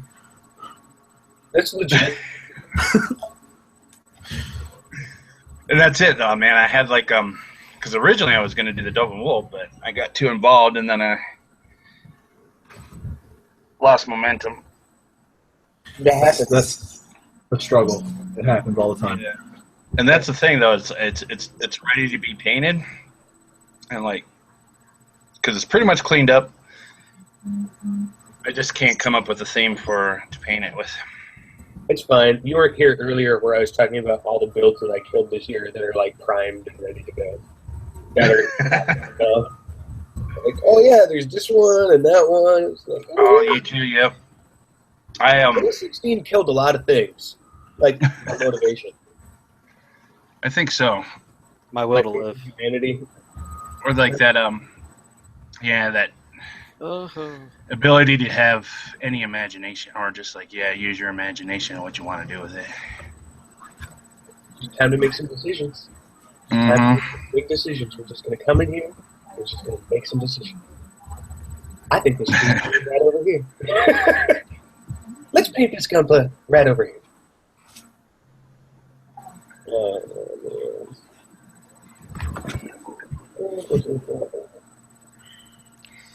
I'm just going to take the legs off the other frame arms, girl, and stick them on this one and be done with it. Yeah, rip her legs off.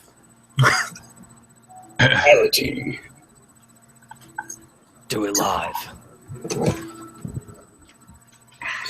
Well, I guess I'm just going to flat coat Oh, this man. guy and then take pictures today and call it a day.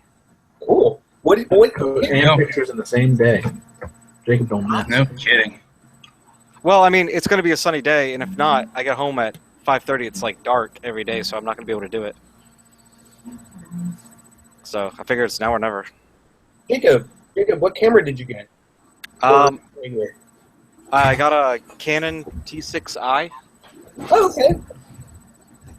I have never shot Canon outside of borrowed, but I have always heard very good things. I mean, I like it. I'm not going to get on a debate about cameras brands. I got the one that I liked. That's legit. Uh-huh. That's a reasonable way to buy a camera. I was not itching to have a debate. I was just curious. Yeah, it's I was looking at the T5i, and the T6i went on sale for the same price, so I just decided to go ahead and upgrade. For cheap. Yeah, just go one up. Why not? And yeah, I mean, I've tested around with it some. I have some more fiddling to do, but I'll learn it today when I take pictures of this little turd. It helps when you have a goal. Mm-hmm.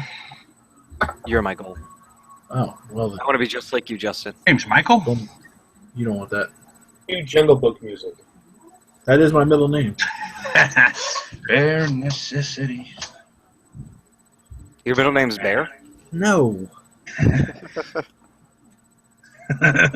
Bear Whiz. His middle name is Jungle Book music. Yes, that precisely. Mm-hmm. So So Simon, you're all done with the. Are those grays that you made, Justin? Are those part of the group? The blue one is. The green one is very much a work in progress still. I haven't really decided what I want to do with it. But for the blue one, I need to paint the backpack, the hands, and the guns. Everything else is finished. Cool. You want to see it? I've seen a little bit of it. I'm super excited to be done with it. It's been a really fun project. I just haven't heard. I haven't seen it. I haven't heard it yet. I haven't heard your model kit. Let me listen. Oh wait, no, it's still. What's it? It's prime time for Simon right now. He should get on. He should, but he isn't. God dang it. He's such a tease. Mm-hmm. He's got those children things that some of us have. Him and Darren, man, they're like that. I miss Darren. Enigma. I don't talk to Darren enough. I know. I don't either, man. Not as much as I should.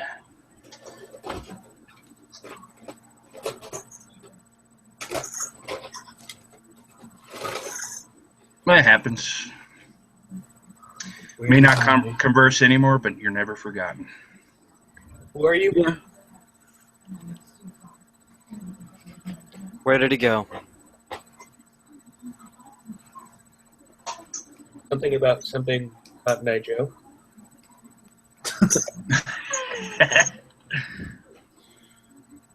Cotton Eye there. Oh, he said he might come on in a bit. Nice. So.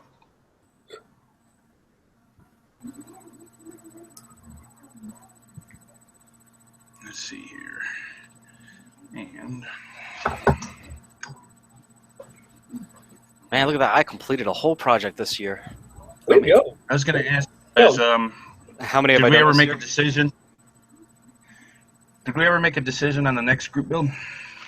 Well, we have the poll up in the group. Currently, So I believe the winner is Vintage by a landslide. yeah, I think that it's going to be vintage.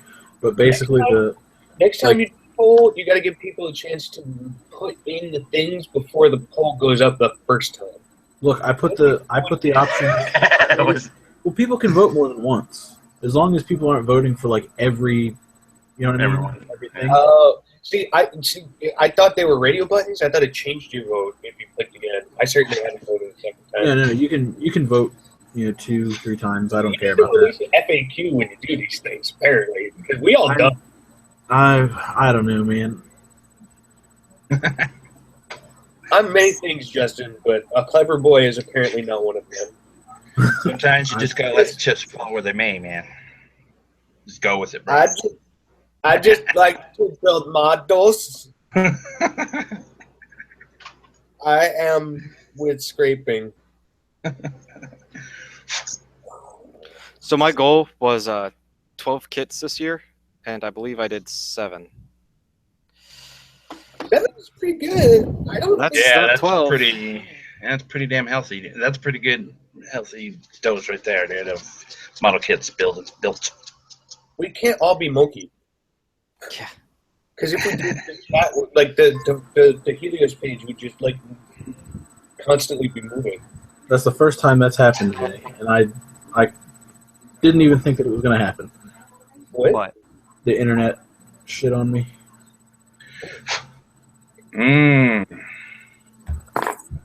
But no, let's be real. You were gonna do a vintage build anyway, Tom. Yeah, I got one of those. Yeah, I was gonna say, why are you being sassy about it? I'm sure that's what you would have voted for. Personally, I'm not a vintage builder, so I don't know what I'll do. I'm gonna send you a vintage kit anyway. Did I just hear sassy? Yeah, I'm very happy.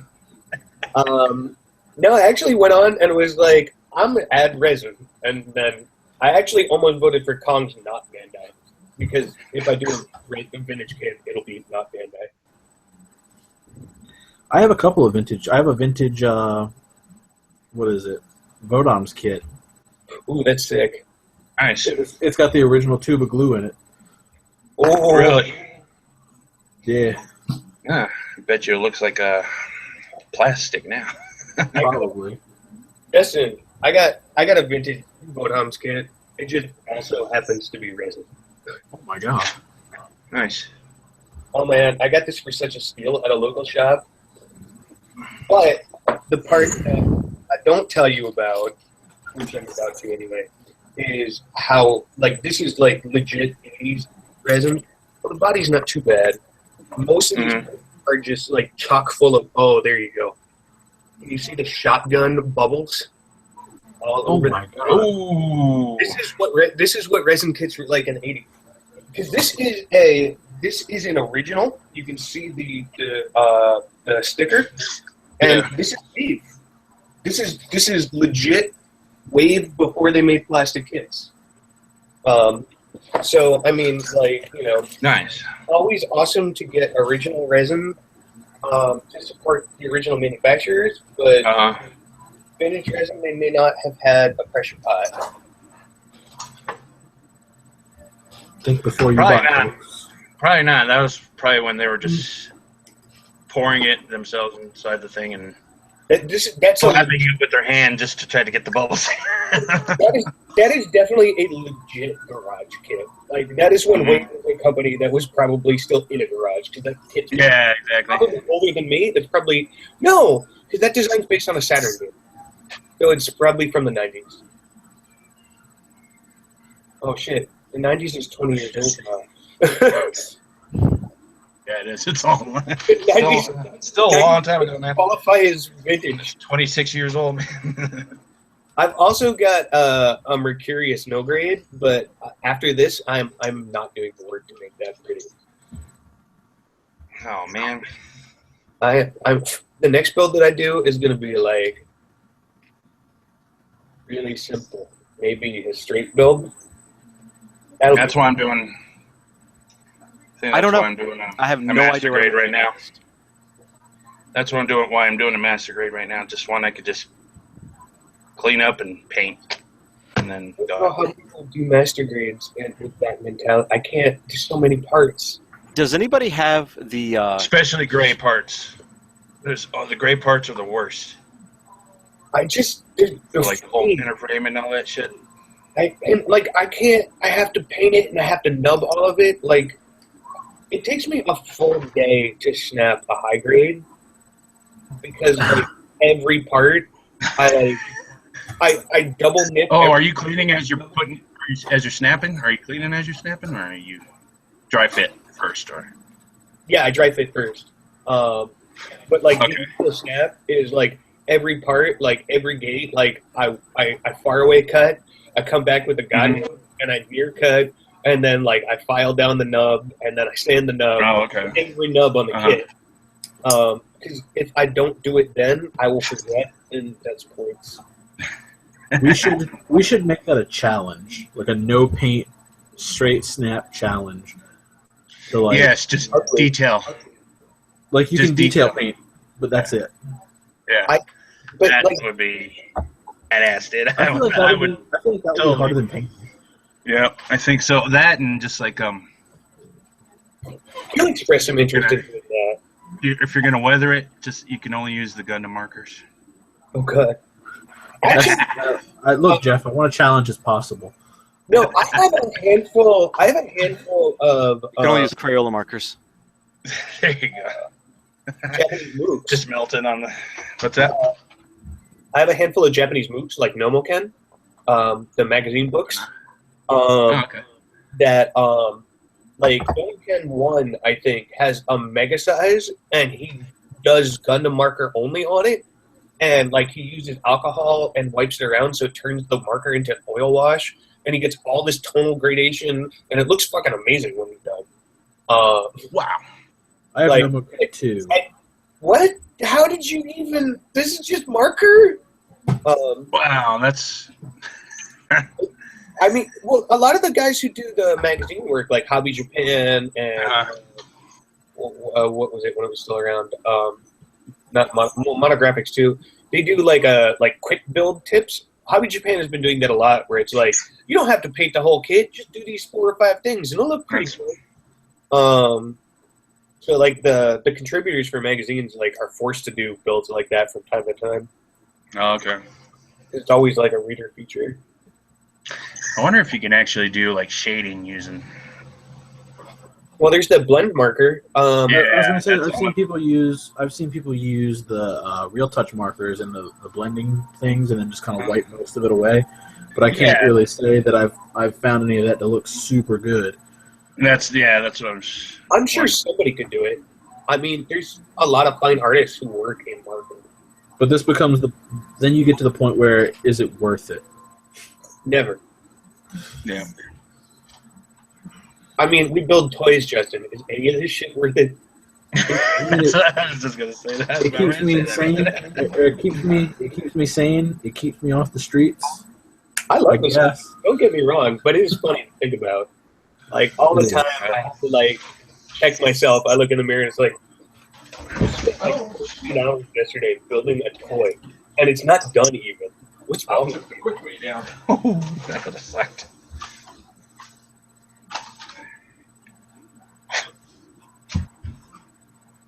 Well, I got this Dragon Momoko Strike Noir, so I'm working on that right now. Is it good?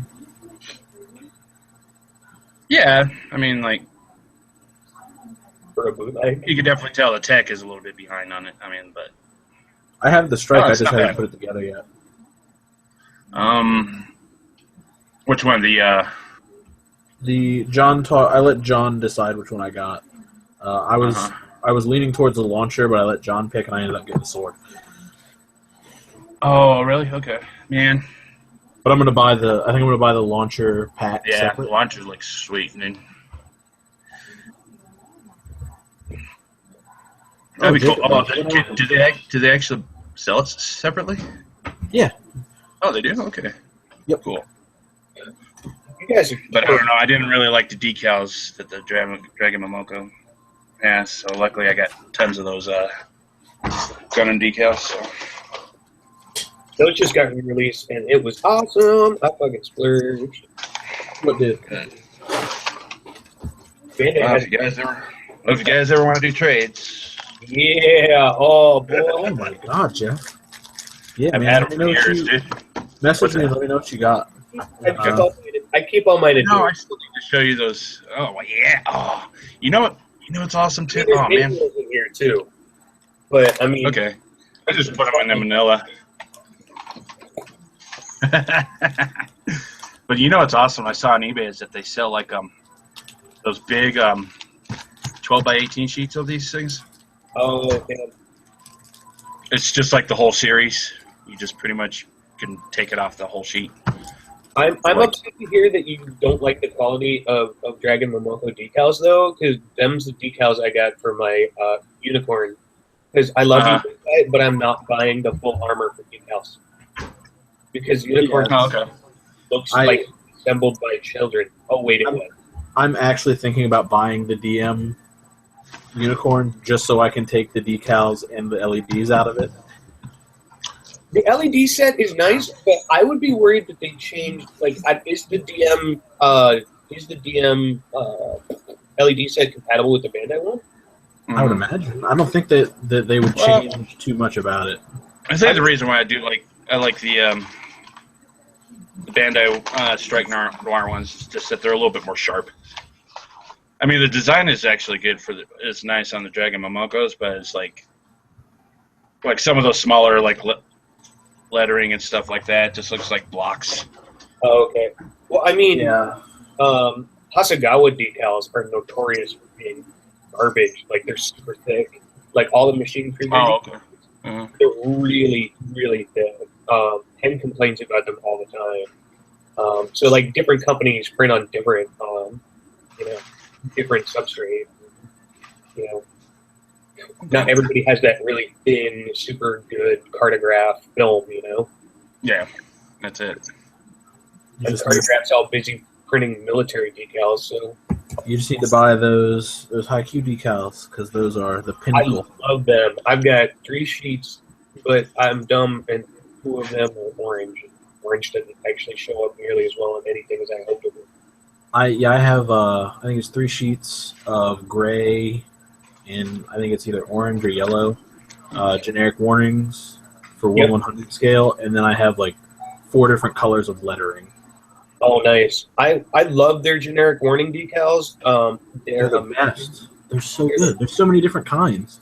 On 1 sheet, and they're cheap. But yeah, I'm kicking myself for not grabbing Katoki colors in 1/44. I should have. Well, Simon found out that if you email them, directly, they will actually do an invoice manually and ship to the U.S. Oh, directly from them. Well, Simon is always looking for new and creative ways to get Gunpla from his corner of the world. So I think, man, you know how much taxes they have to pay for though, man, just for the shipping. I think when tax time rolls around, I'm gonna do like a giant decal order from Haiku Parts. I can't believe that Seba buys all that stuff on eBay. It's like, they show up at his door and are like, yeah, you want this kit? Pay the import fee, at the door. That's rough. Weird. Yeah, I don't think I can do that. Europe is crazy like that. You can pay for the shipping and for the shipping, but when the postman shows up, he collects the tariff. Oh man, that's always normal.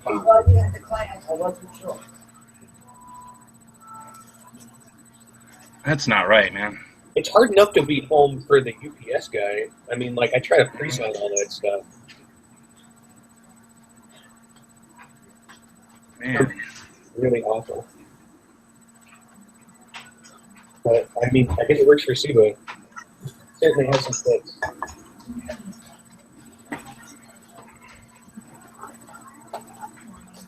I think that's a super nice collection.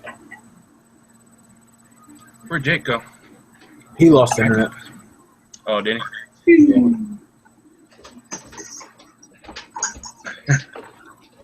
Oh, I need more frame on trail kits. I have so many ideas to do with these things.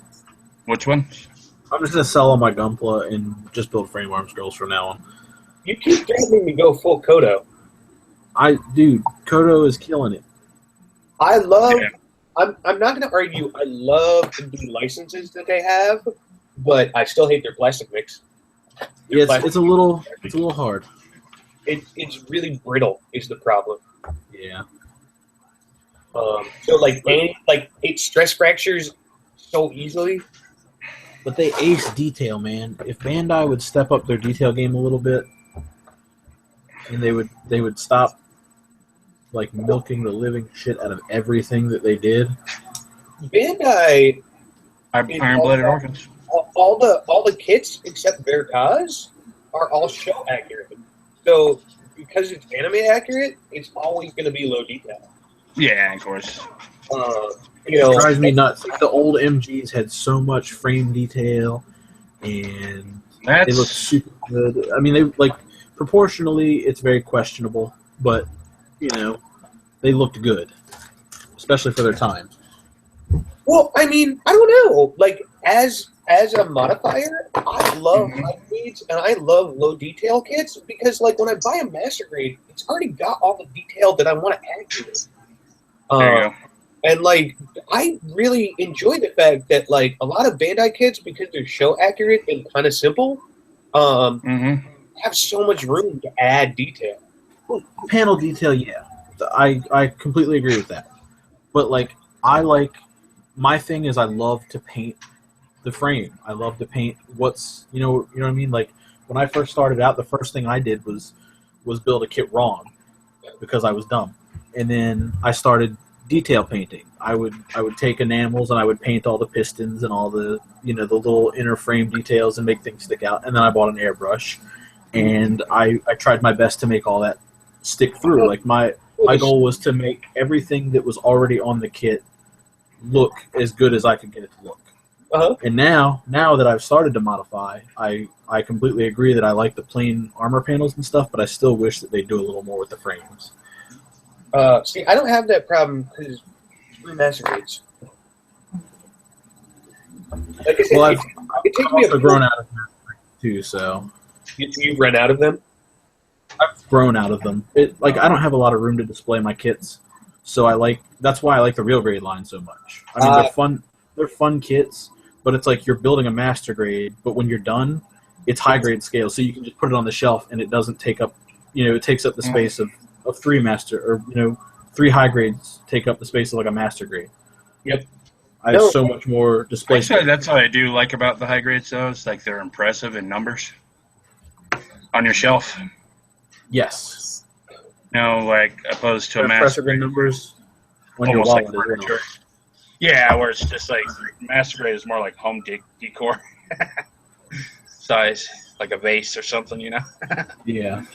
But I don't know. It's just I think for me with the master grade, it's just I like the I just like all the steps that you have to take to it. It doesn't it being like somewhat tedious doesn't really bug me, as long as it's like the detail is there, like you said. But like but I don't know. I can't really, because there was a guy that was making like one of those 1/100 IBO kits at the local group build I go to once a month. And the inner frame, man, I was like really impressed with it. I was like, wow, that's the 1/100 IBO frames aren't that bad. grade. What's that? The 1/100 IBO frames aren't that bad. They're not really master grade tier, but they're close. Yeah. Well, I think that's what I like about it is that it's Especially just at like the especially at the price point separate. Yeah. Like the armor is actually separate from the skeletal part Yeah. of the thing, Well, the high grades are like that too, though. What's that? The high grades are like that too. Everything in IBO is like a tiny master grade, but like with slightly toned down. True. Yeah, because that's even like the same thing with the Origin kits too. But I mean, they did the smart thing with Iron-Blooded Orphans and like made all the frames almost the same. Mm-hmm. So like Bandai can just do their their long-running tradition of hot swap this money mold. Yeah. Pretty much. But see, I feel like with IBO it actually makes sense because like from a story perspective. Well, like I said, they wrote it in to be easy. And that, like, I'm okay with that. I don't mind that. Because I mean, look at Frame Arms kits. Like, they all use the exact same frame. It's true. And I feel like Bandai tried to kind of bandwagon that a little bit. Oh, okay. But not quite the same way. Not intentionally, yeah. No, more as they totally like being resourceful instead of being.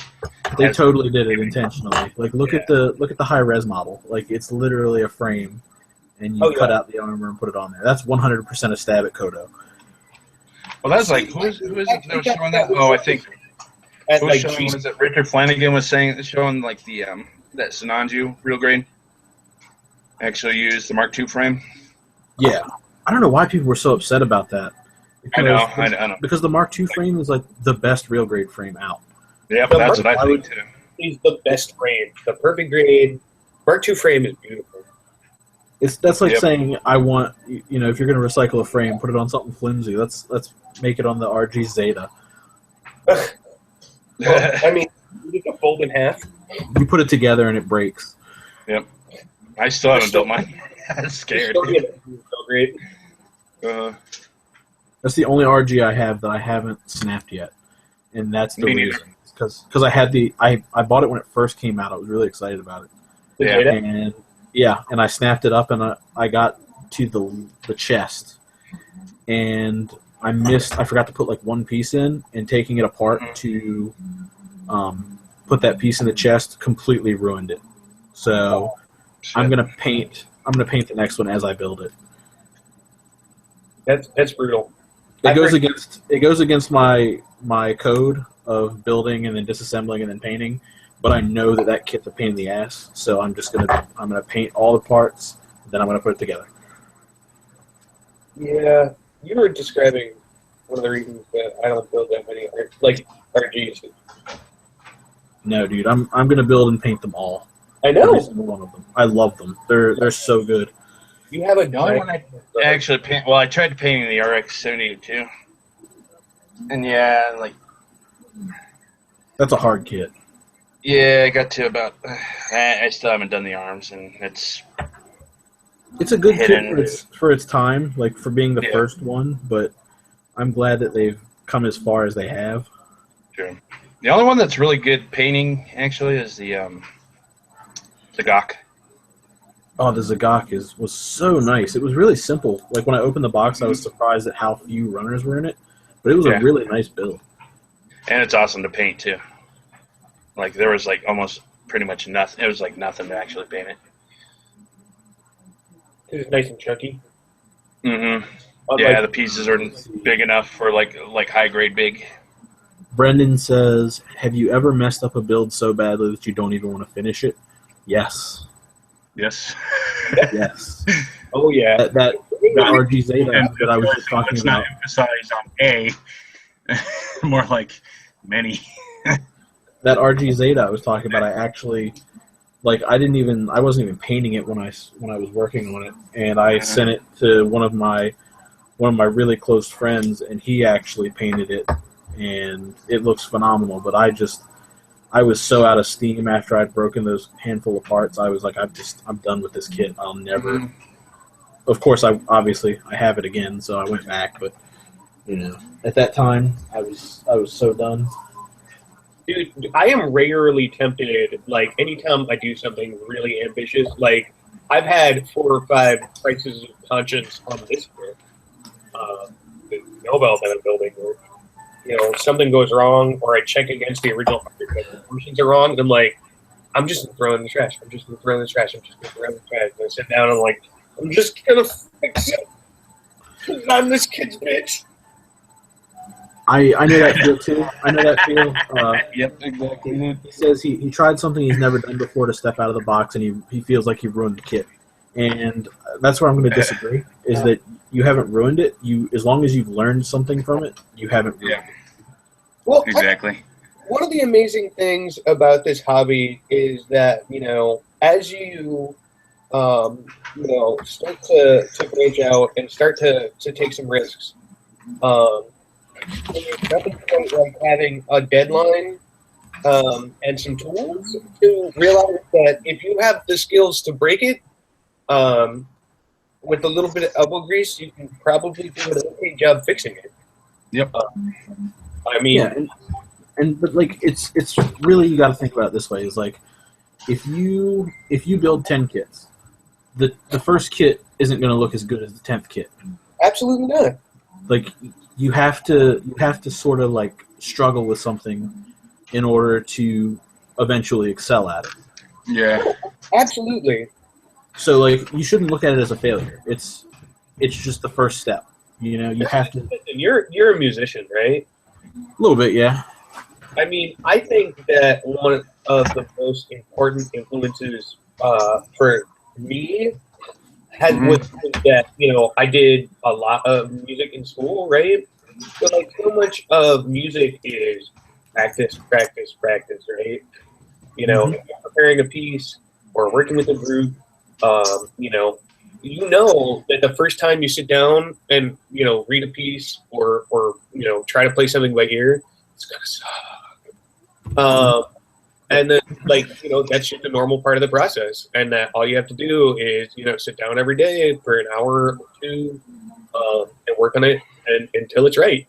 And so I have this mentality at work. I mean, it's really helped me with work and with this hobby too. Just if I bang my head against the wall enough, eventually the concrete will crumble, or I will have a concussion and not remember why I was doing this.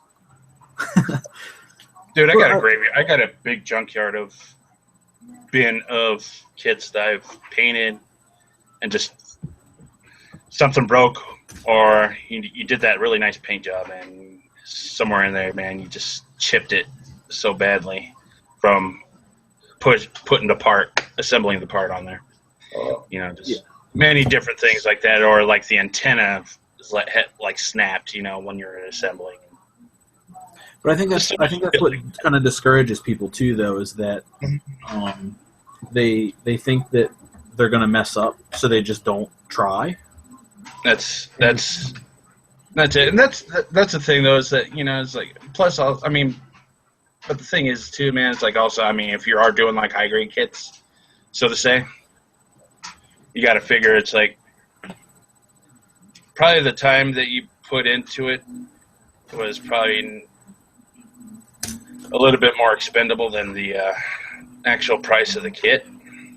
I don't know how to say it. It's figure out what your hourly rate is. Figure out what you get paid per hour, and then you think about how many hours you spent on that kit, and then you can attach a dollar amount to the time you spent on it, which is exactly every time will justify buying a second copy of that kit to get another part. And I try to tell people that too. It's like if you're afraid of messing something up, it's just plastic. They make more of those kits 99% of the time. You can go buy another one. Well, you know what I mean? Like, you'll be able to find another. And if you watch prices, man, sometimes they do drastic, big-time drops, man. Oh, absolutely. I mean, who knows how many times? If you are breaking stuff, that means you're learning. Or exactly. If you took a big risk and it's not right the first time, that's cool. I mean, like this little hand that I did. Yeah. I can't believe how friggin' popular this stupid little thing is on Instagram. You should give me that. I want it. Give it to me. That's awesome. Holy shit. So yeah, I mean, it's nothing like what I wanted, right? Like what this was supposed to be is like that hold on the beam saber with like, the spread thumb and the open fingers, so it's like holding it diagonally. And I didn't get the pose right at all. I thought that I could pose it because it's a brass rod down the thing, right? So and then like the thumb kept falling off, and so I was just so done with it that I was just like, well, I'll just put some super glue accelerator on this brass rod and like make a glue thumb. But I mean, so it's not what I wanted. It's not competition worthy. But man, like I built a lot of if I was to build a 1/100 hand at this point, I'm pretty sure I could do it. And I think that if I did a second pass, like I have all these ideas now for how to do a second pass at a 1/24 hand, using different methods. I'm thinking about doing top plate slices, right? So taking a 1 millimeter sheet and doing each part of the hand, right? So if it's a 4 millimeter hand, that's how many fingers you got, right? So just doing one for each finger and just do a slice of the whole hand. So like the first piece would just be the C, and then the second piece would just be the middle finger and the third finger, and then you just glue them straight together and you get the whole hand. But I mean, or go back to my scratch build manuals, and he has like 3 or 4 different ways to build hands. But most of them are bigger. He does these amazing Zaku hands and uses the lead fishing lures that you can clamp onto a fishing line for each of the knuckle joints. So he just clamps them over the wire that he puts through it. But the problem that I had with the brass rod is just the fingers are so small, you don't have enough leverage to bend it at the knuckles, and the rod is harder than the hot plate that it's through. So when I bent the fingers, I lost chunks of finger. Okay, man. Yeah, definitely. That's it. I mean, I think the more mistakes you make, the more like you're going to be a little bit more. But I mean, like what you're doing and stuff like that is going to be a lot better, and it's going to end up becoming more of like second nature to you. Well, it's always important to go into something new and just be like, well, this is a learning experience. Like, you can never walk into something you've never done before and be 100% confident you got this. Yeah. You're sure to be disappointed. And pretty much. Unless you were the magical godchild or super lucky or like, you know, Mhm. with a lot of experience with something almost exactly like it. Like, oh, I've Yeah. done a ton of, I don't know, like, oh, I'm trying to think of something that's similar to another thing. I have bicycled for many miles, so I'm pretty sure that I could use this exercise bike good. I guess you can. I guess that works. That was a terrible example. I got your point. I'm a miserable failure. Let's stand in the corner. I'm not a very good guru, alright, guys? I think, yeah, the majority of it is just, I don't know. I mean, for me, it's more like baby steps. For me. Yeah. But so many people are really just discouraged when they try something new and they're not immediately the best at it. And that's Well, just- even before like the whole internet thing, you know, it's like, or like looking in magazines and shit like that. My first goal was to pretty much get it. You know, it's like snap it together. You've seen it for the first time. You know, it's like, wow, that's a cool kit. Then you snap it together. It's like, it doesn't really look like the pictures on the box. Yeah. And so you start figuring out how to just like get it to where, you know, it's like the images on the box. You know. Yeah. A couple of my friends actually get discouraged that way too, is they'll go online and see other people's builds, and then they're like, well, I'll never do that. Well, I mean, you know, that's the wrong outlook, right? Yeah, I mean, you don't know unless you try. Hard. I could maybe be that good someday. That's it. It's like never. Yeah, that's never say never, man. Really. Well, it's the only reason that you're never going to get that good is because you shut yourself down in the first place. You know, come in with the expectation that you're going to start and have some issues, and that's going to be part of the process and the fun of getting better.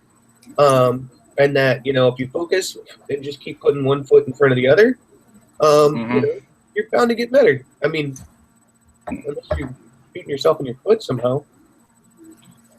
That's it, though. I mean, and for me, it's like, you know, it's like I don't really consider myself like a badass builder or shit like that, dude. It's just I just want to. That group consider themselves that? What's that?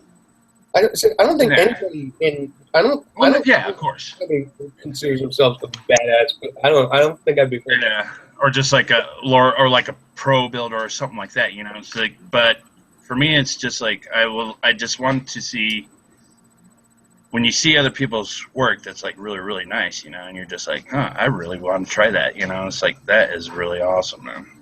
It's like just for me, it's like it's about achieving more of like a realism. You know? That's the other Well, thing about this. I see that's all of us, really. Everyone's in it for different stuff. Yeah.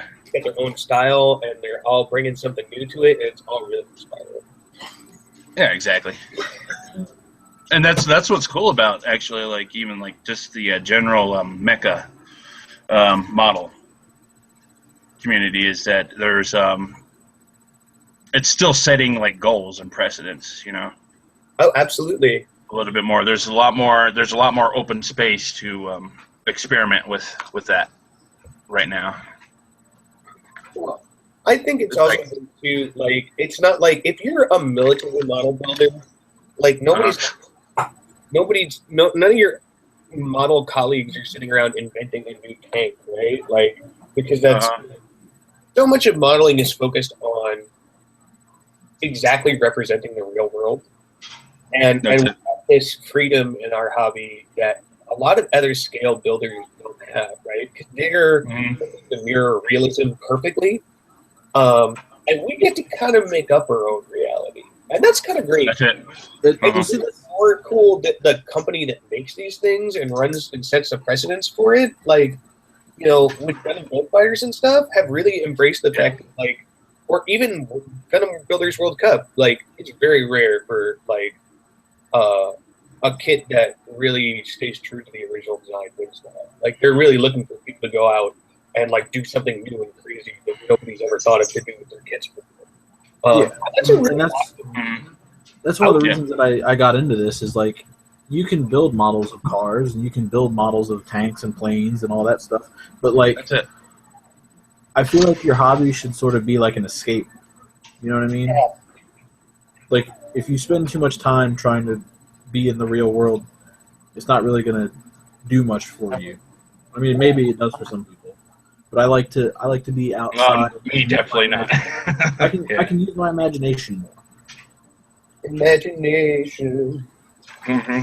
And that's the thing too, man. It's like I mean, there is like in some of those like model competitions, you definitely got those rivet counters that it's like they look at a tank and it has to be like historically significant to the time period it was made and shit like that. It's like, well, I mean, I'm more like the guy that's like gonna like I said, on it, and I don't turn think it into like something like the Road Warrior, where I mixed an actual muscle car with the goddamn tank or something. Well, I don't think there's anything particularly wrong with rivet counters, as that's what that category is, right? Mhm. Like, there is definitely something amazing about somebody who can sit in and look at a historical photograph and build that photograph.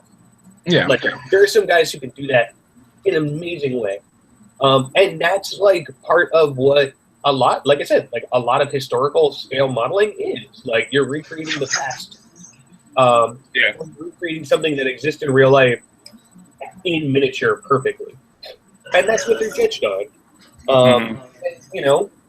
If that's not your deal, there's other types of modeling that encourage creativity and originality. But that's what it is, though. It's just that what I'm trying to say is like as long as they don't acknowledge the fact that it's like someone wants to do something different, it's like not everybody thinks the same, man. I mean, the world would be pretty boring if they did. Oh God, yeah, autonomous? Hell no, never.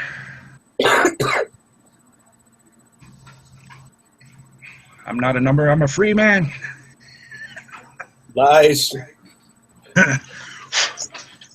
You heard Trump says otherwise.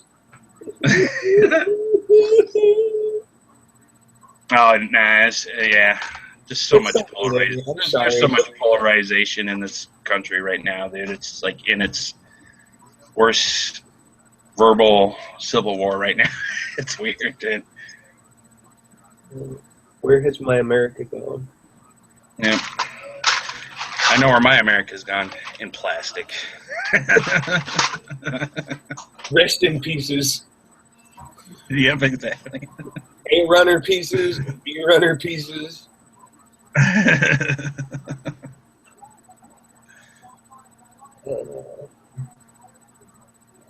Actually, man, I could definitely say that the Dragon Momoko kits are not that bad, dude, for what they are. I mean, they do take a lot of cleaning up parts, because the parts are a little bit. You could definitely tell that their molding process is still pretty new to them.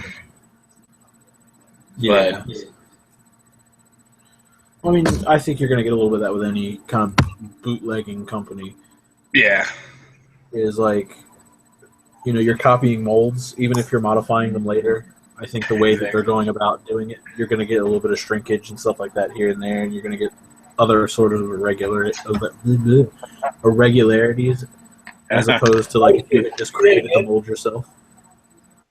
That's it. Whoop, whoop, whoop, whoop. I like it. Let's get this Justinia's remix rolling. Don't do this to me, Tom. Oh, I'm sorry. I was just having fun, boss. It's okay. Yeah. Oh, man.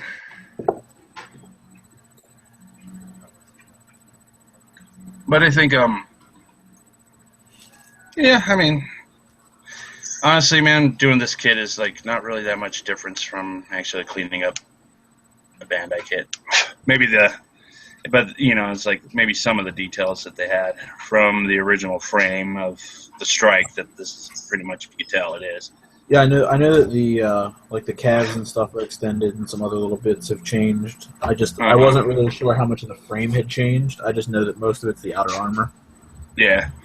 Well, I'm gonna do this, and I'm gonna do the I'm gonna do the strike because I don't have the actual Bandai Strike Noir though. Well, see, I've built 3 Bandai Strikes, so I've justified owning the bootleg. Okay. Your Seed garbage. Yeah, I don't like Seed either, but I love some of the designs from Seed. Yeah, Seed to me like I like their Gundams were like more like just for the reason for me they just have like an angelic look to them somehow, you know, like almost like a super robot feel to them. Yeah, because they just have that extra back kibble, you know. Like I don't know. Well, shit. Have you guys even built the Freedom 2.0 yet? No, I don't like the Freedom. This kid has actually done really, really well, man. It looks really nice, but I think it's the best rendition of the Freedom yet. Yeah. I still don't really like it. I feel you there. But I kind of want to pose it like that Led Zeppelin, like fucking swan song. For some reason, just because it looks, I don't know, it just looks like it could do it and actually look good, you know. Go for it, man. Yeah. I think I might do another music contest soon. Another. Oh no shit! Nice. I'm game for that. Depending on how funds go this year, I might try and host one. It's been a while. I think it's been like 2 years since I've had a contest. I don't know if I know what you're talking about, Bob. A couple years ago, he did a music contest. Someone was Make their own. You had to like a theme of a kit, song or something, you had or to like theme a kit around music somehow. Oh. It was really. Mine was the song Black Sabbath, and then who was it? Felipe. He did the Freedom Gundam, and it was Justice for All. Metallica's Justice for All, and he like made it look like a statue. It was really like cool. the statue on the front album cover. Mm-hmm. And he nailed it, man. Yeah, that was really neat. Yeah, Simon did like the colors for that electronic band. They're called Boards of Canada. Yeah. He did a Jesta in those colors. It was a really fun contest to hold. Like, I'd never seen anything like it, and That's cool. Know, I mean, obviously, I love music, so. I sound old and salty, but I've really only been, I built in high school in a vacuum, looking at weird back issues of Hobby Japan magazine that my buddy would bring back from like some comic book shop in Louisiana once a year.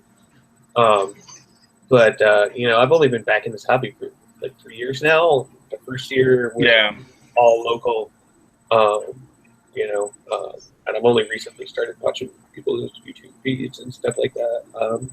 Because, my buddy had issues with Hobby Japan. Like, when I started building, I just went to that, right? Like, I went, ordered a bunch of Japanese mags that I can't read, looked at the pictures, things like that. Oh, okay. It wasn't until like a year in, I was like, wait, I bet there's English language resources for this. Man, I wish. Well, I wish I could understand. Yeah, I need to. I swear to God, I think I just need to learn how to read their symbols, their hieroglyphs and stuff like that. Because I don't. There's times where I just want to see where they talk about it. It's like, God damn it.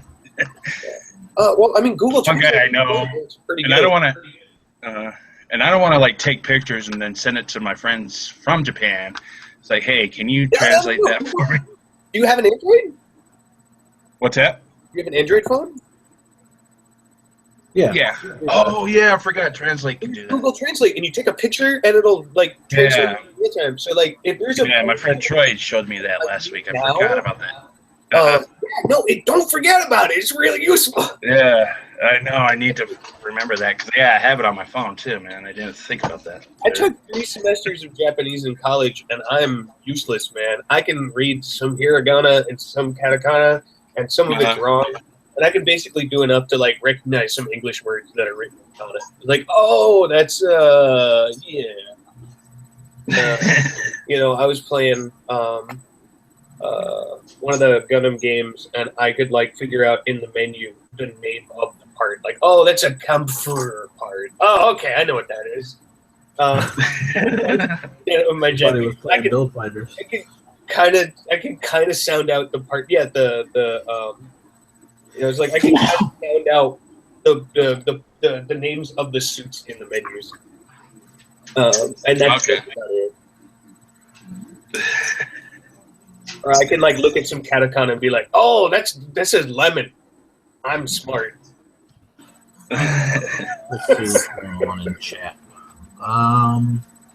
Oh, Brendan left us. Goodbye, Brendan. Let's see. Where are you seeing this chat? See, I see the group chat in my sidebar. Nobody typing it. That's like our chat for us. Yeah. Where do I see the live chat? Here, you're gonna have to mute it.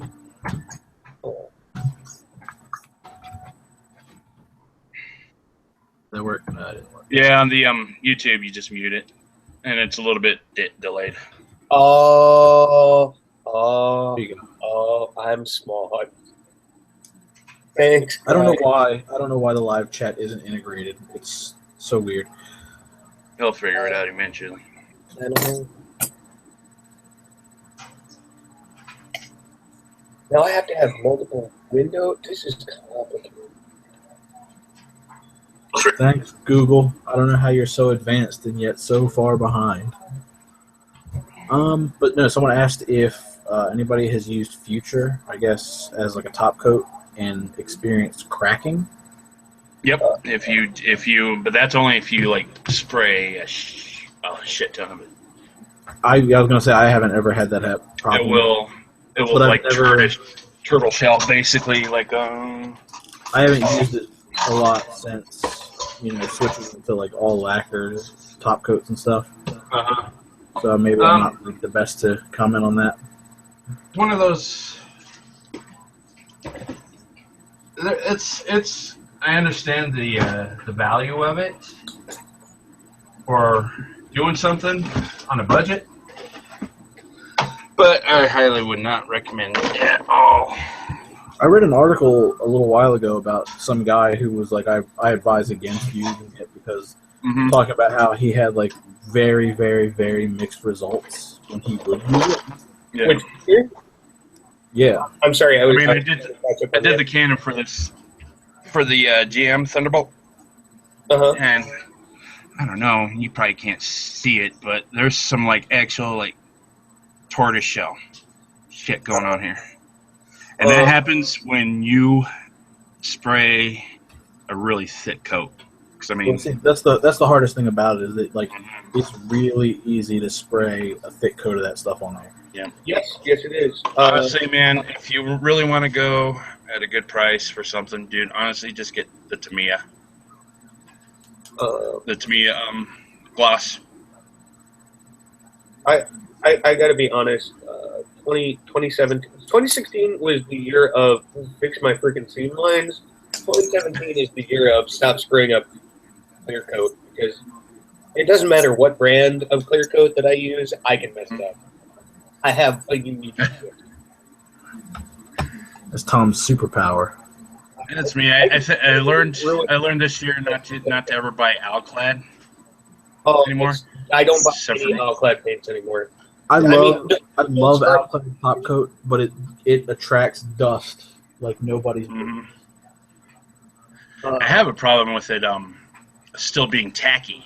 Yep. I haven't had that, but like I know their primer tends to gum up in my airbrush. If you fill like half the cup up when you get down towards the bottom, it's pretty much no good. You know how to fix that? Squirt some Mr. Color Thinner with the in your Alclad. And believe me, dude, it'll come out smooth, dude. It'll probably be like the smoothest priming job you'll ever have. Well, I've since switched to Mr. Surfacer 1500, and it's the best thing I've ever used in my life. That's all you need, really. Mr. Surfacer everything. I love 1000 for my first tool because it covers all my tool marks. And then I will sand that back a little bit if it's a little bit dusty. And then I will finish with whatever. Especially for the fact that I can only get base white in 1000. And like traditional Gundam colors, blue, red, yellow, white, you can't spray those for gray. But I can't check for surface imperfections on white. So yeah, it's definitely hard. it's going to happen.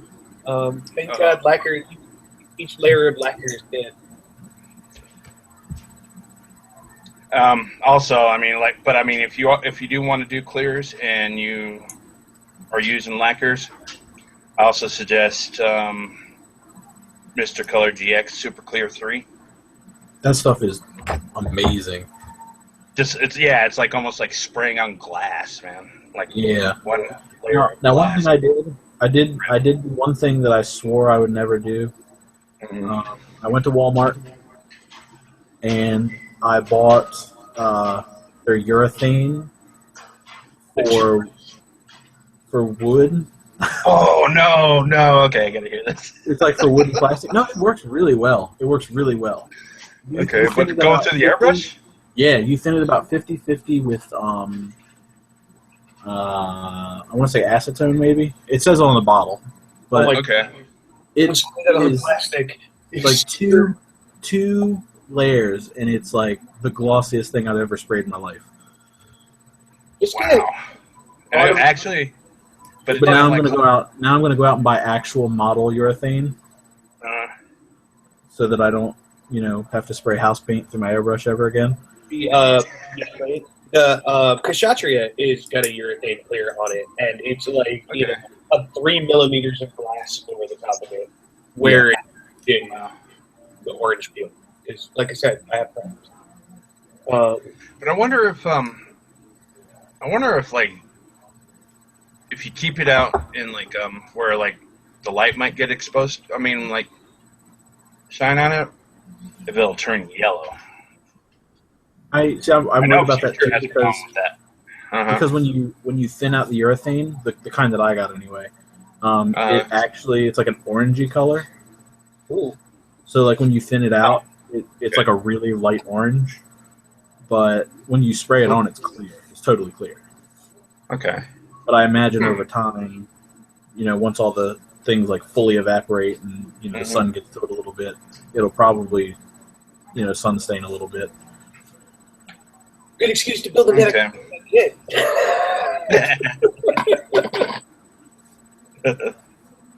Nothing's forever. Sure. All right, James. I'm gonna take a fiver. I'll be back in shortly. Okay. That's a measure of time, by the way. Shortly. For sure.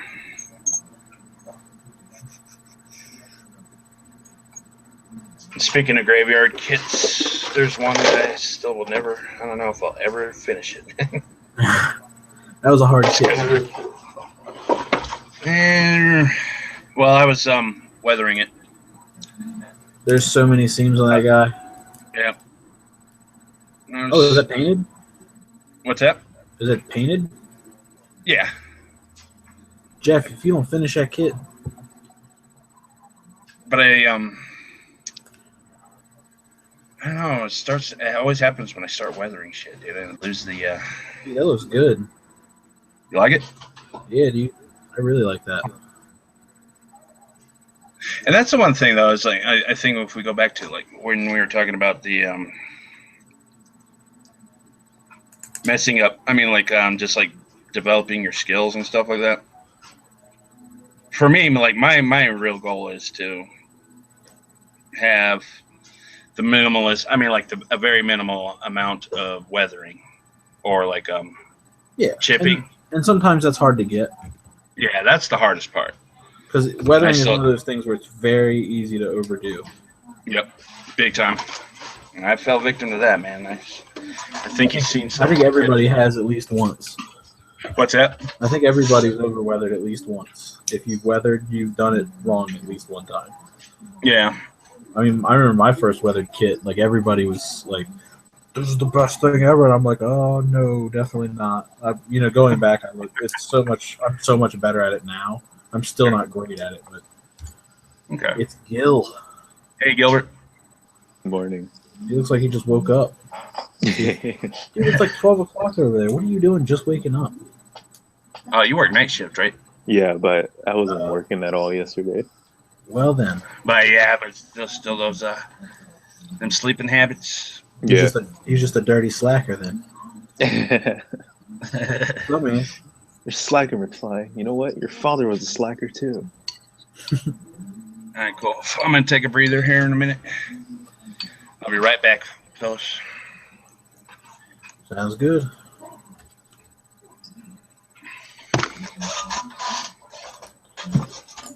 Oh no!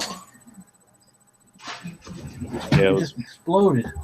playing Final Fantasy last night, and then I was like, I need to catch up on The Flash.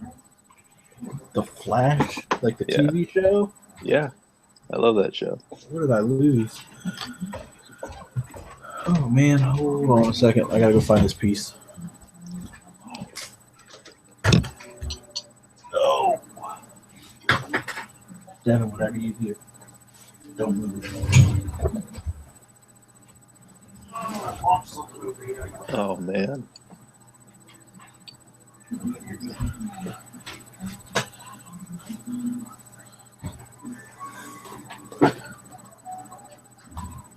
That's a cool shirt. Okay, I launched this guy all the way across the room. By the way, that's a cool shirt. Thank you. It was a birthday gift from Gunpla Fixation. Nice.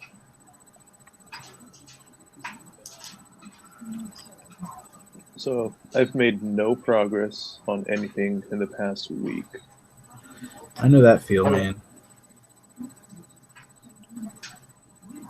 Everything is just kind of like insanely cluttered. I tried to eliminate that last night. I put so much work into the grays and the other thing I'm working on, the scope dog.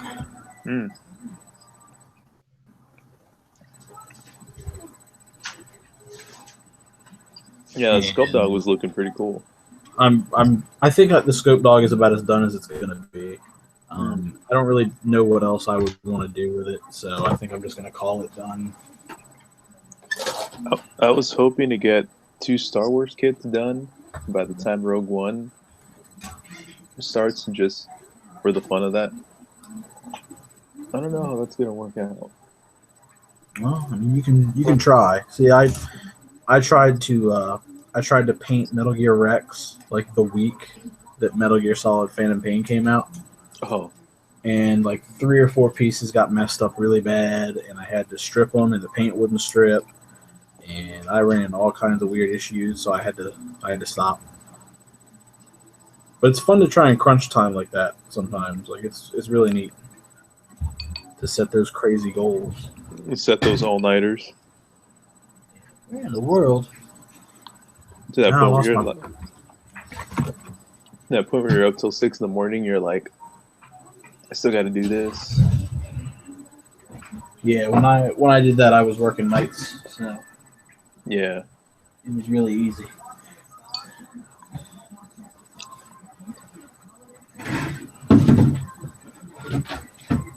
Oh my god, I lost my file. Oh, it's Gil.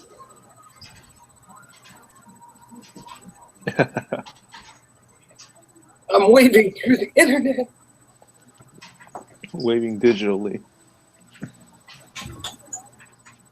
Man, I don't know why, but our art room is always way too cold. I mean, I have the vent on for the heater.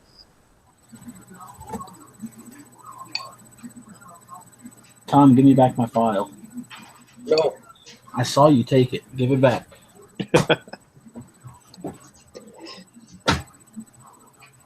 You know I can't remember where your address is. You know, there's a funny story about my modeling files.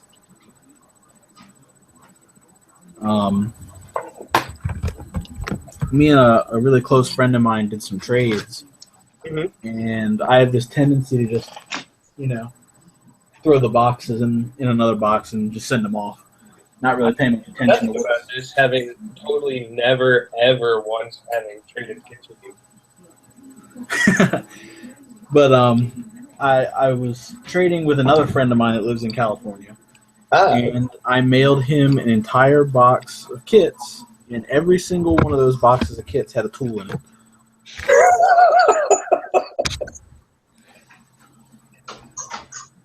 So he has like an entire set of my files. He has like all kinds of stuff that's mine, and he's like, eventually I'm going to send you a box of stuff and you'll get your stuff back. But I just thought it was really funny. That's tragic. What, are we doing a Team Helios gift exchange? Oh man, if I had more money, I would totally be down for that. Oh man. It's like, let's see what's in my backlog. Yeah. Let's be real. That's what it would actually be. So technically, you'd be getting like the no one wants kit. Nah. Then again, I bought all the kits that I have here are kits I actually wanted, so I don't think I'd be screwing someone up. Well, I mean, you say that, but one person's trash is another person's treasure. I know Jeff likes ugly kits. Yeah, it's like I still have Justin's H1 Titus. I sent that to you? Yeah. I was wondering what I did with that. Like, you know what's funny, dude? I have so many Everybody kits that like I've done, and I just like, I wonder what I ever did with that. I still got this from Justin. I haven't really built much. You can get the cannon parts and make yourself a GM cannon. Ooh. There you go. That's a hot topic in this chat right now. Yep. Where did my L runner go? Since that's rough. Since Bandai won't ever make a standard kit of that. Ever. Yeah, just a P Bandai Master Grade. Exactly. There's an MS. I'm retarded.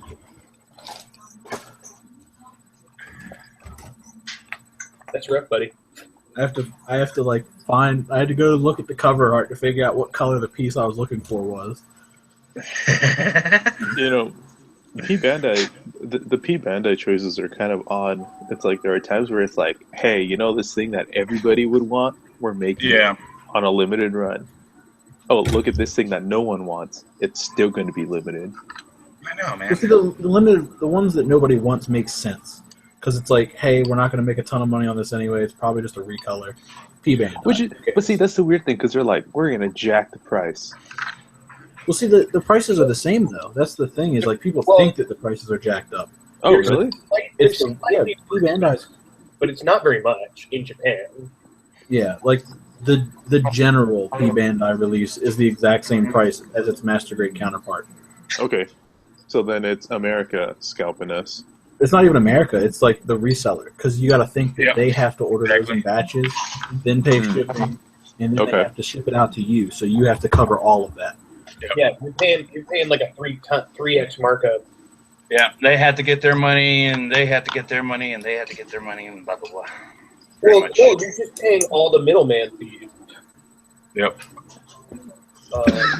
Excuse me. Which is why it's nice that we can finally get P-Bandai kits in America. I mean, to be fair, we could always get them. They were just expensive. Yeah, but now we get them direct. That blows my mind. Wait, we can get them direct now? I haven't been keeping up with news. This is like the exact same conversation we had earlier. Yep, it is. It's repeating itself. That's fine. I'm 99% sure that we can order P-Bandai kits through Bandai now. Well, you let me know when that works out for you. Who, me? Whoever does it. Well, you'll have to let me know when something good comes out of P Bandai, and then maybe I'll try it. Rebawu. I don't want to Rebawu. I got the P Bandai Rebawu of the high grade, Yeah, and that's what I was gonna say. Awful. It was bad? I hated it. I didn't even build it. I just opened the box and I was just disappointed. It's so point too. You still got it? I sold it. So you're saying you got the most metal product ever? Disappointment. I thought you were going to say metal good. That's good. The most metal product ever. Nothing. Come on, man. We got you the gift of disappointment. Hey, murder feast. Oh man. It makes me sad that show is never gonna Finish? see the light of day ever again. It's I done. know, man. I mean, Man, that was. it was It's sort of. It was cool to see them live in New York. Oh, did you see him? I went to their first tour. Uh-huh. I think. Well, I definitely like the cartoon a lot more than I ever liked the music that much. Yes, yeah, I feel the same way. Like there's a lot of songs that they have that I do like, but I actually Yeah, like. but I the think show. they were just like, Well, yeah, I think when they were writing stuff, it's like, if you didn't it's tight, of course. Uh-huh. what you don't realize is that you got like an episode's worth of material at the live show that was only at the live show. So like they had intermission with the characters all doing stuff, and Yeah, I've heard about that. had a music video for that song that was not recycled footage. It was all new footage. So the show had a lot, or the live show had a lot of the cartoon in it, which was awesome. Because Brendan Small is amazing in many ways, but an amazing frontman he is not. Oh, really? He does the spread eagle stance, plays guitar, and does Pickles and Nathan's voice the entire time. Oh, that's weird. Like I said, that was their first tour, and he had never been on tour before. So you could tell it was a little, like it had definitely been a thing he'd always wanted to do. Because I mean, even back in home movies, he was doing all the music with Daryl's band, right? Uh-huh. But it was not natural to him. He was definitely more used to being behind the camera. But it was a good time. Worth it. The first season of that show was the best, though. You are a G-MILF? You know what that is? If it's a grabas, I would like it. All the sweet metal references in that show too, like the supermarket they go to is in it's Control. Demu Burger. Where the when Togi got a private instructor, it was Ingve Malmsteen, but like he had some other crazy name. Oh like, man. Yeah. They did the like Brumble Snatch Cumberbatch, thing. Oh man. Yeah. Ingve. Don't get me started. You don't like the Ingve? Let's just say this. Rising Force, what was it? The self-titled album is the only album you'll ever need. And that's it. I saw him on that tour, man. Yeah? That's pretty cool. Yeah, I was pretty young, but had older sisters and brothers, so. Then they gave me a shirt. It was kind of a cheesy shirt, though. It's just like the, that felt lettering that you baseball jerseys and shit like that. Yeah. That's what that shirt was, and it said Yngwie who? And then on the back it says Yngwie fucking Malmsteen, that's who. I'm like, I've seen that shirt before. Oh man. the catering Stop to at his a ego. craft store and make more in the middle of the tour.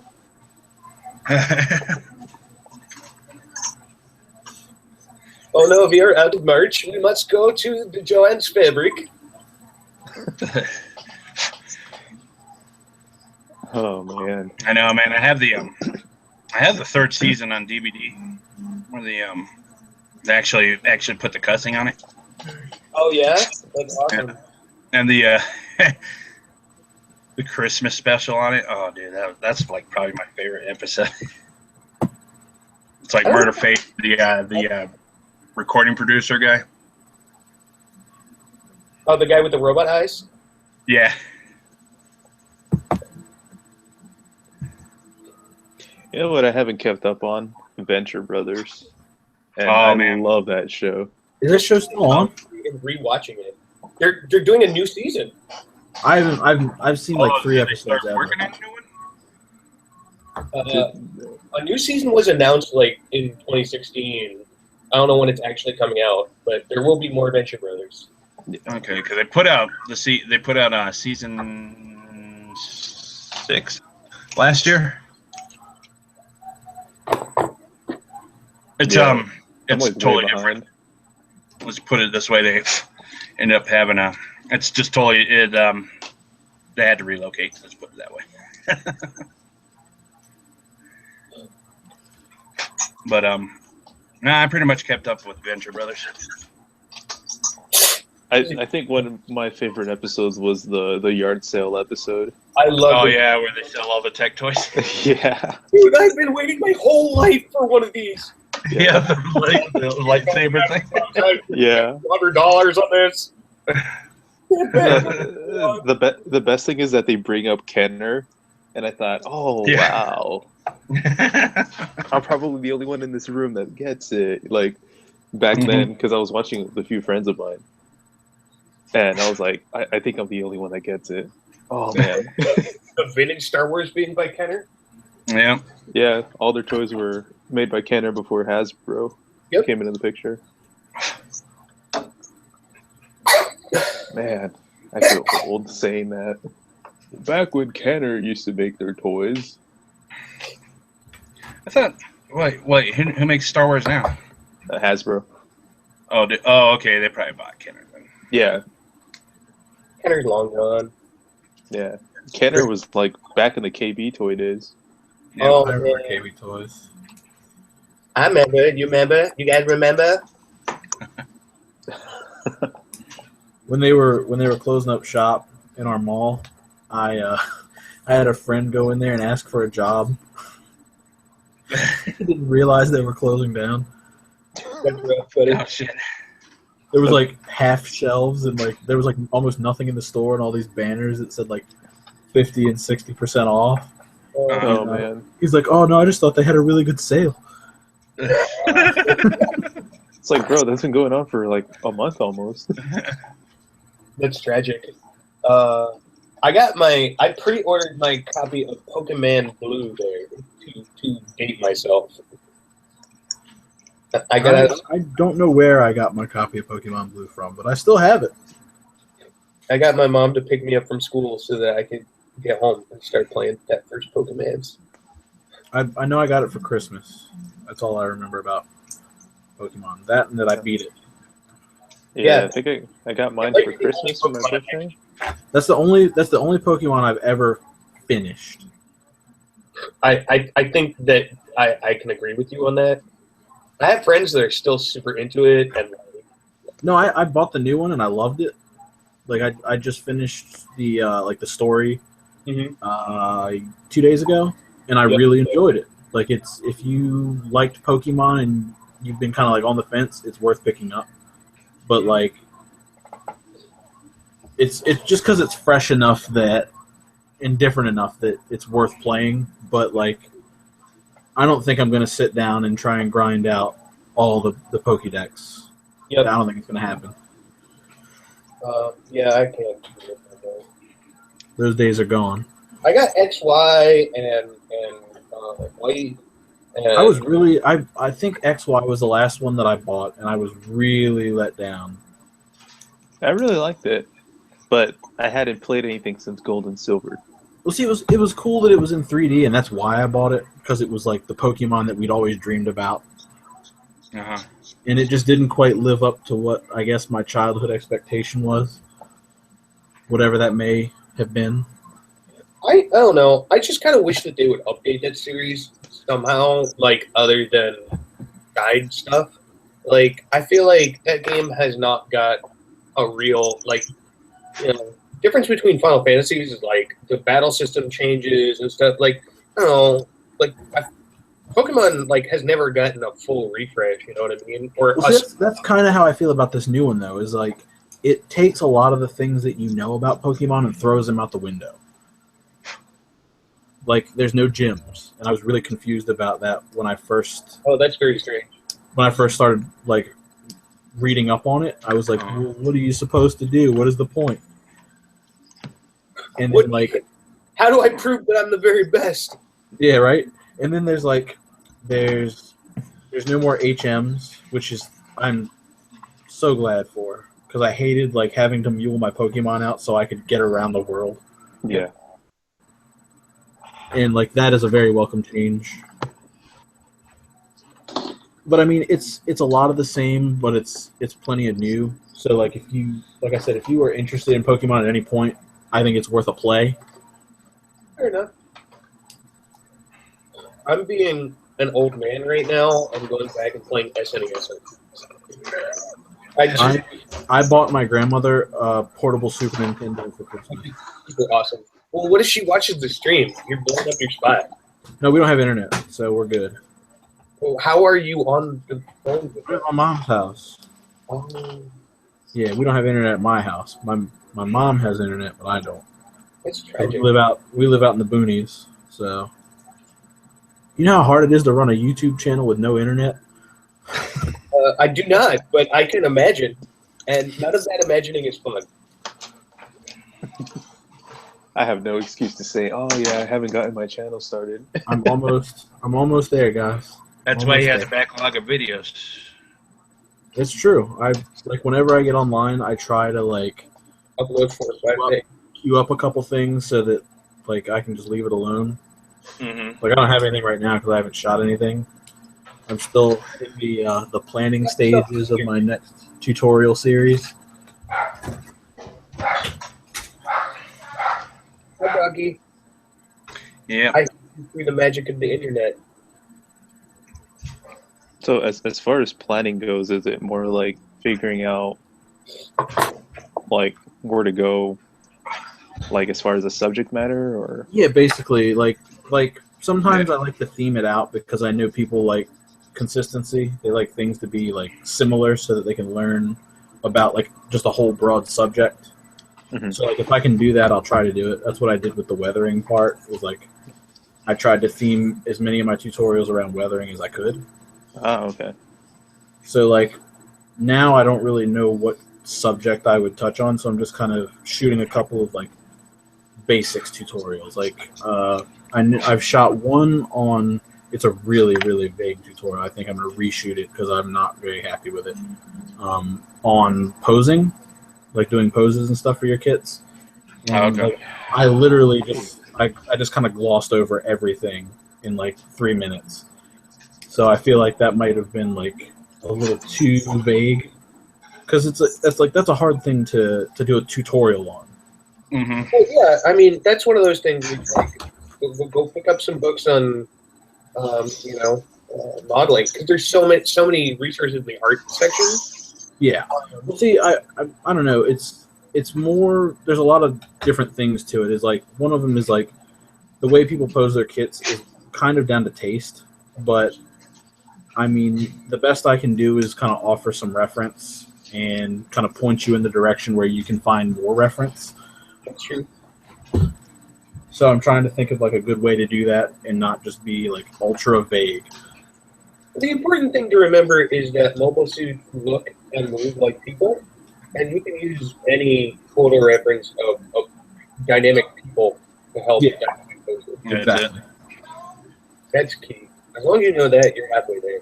But I'm also kind of in the middle of shooting a tutorial on like how you can use undercoats of paint to affect your top layer of paint. So if you don't really want to shade or you don't want to do like a ton of masking and stuff like that, how you can get different paint effects. Let's see, what's another one? There was one more that I had shot. I don't know.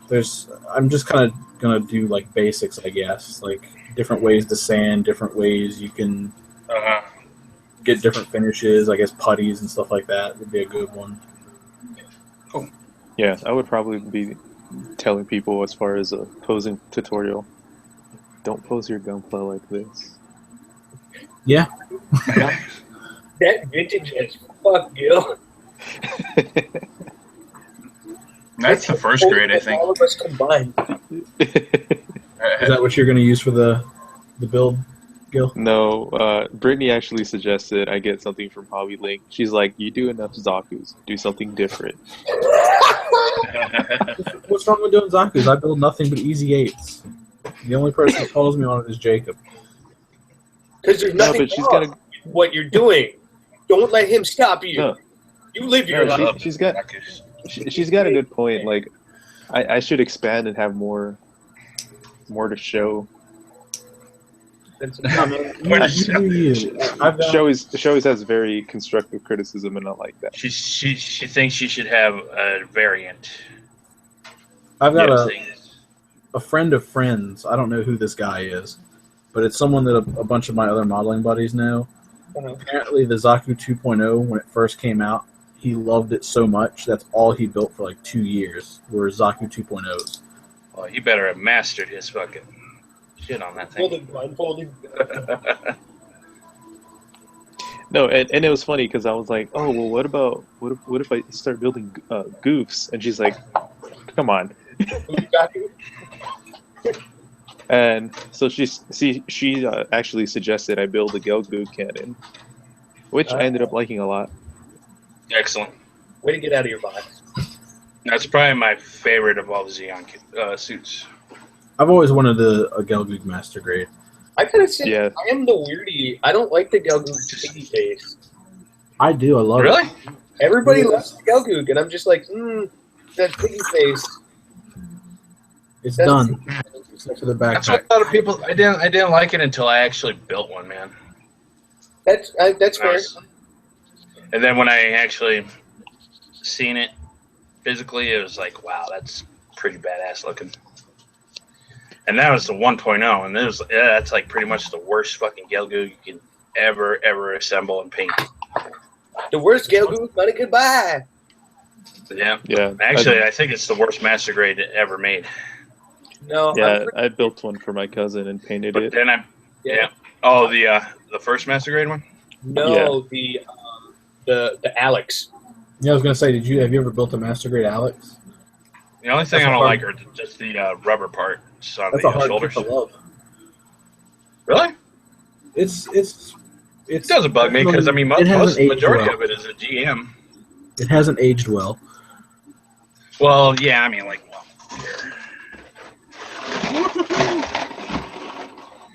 the I think I sent mine to Jordan. definitely a painter's kit.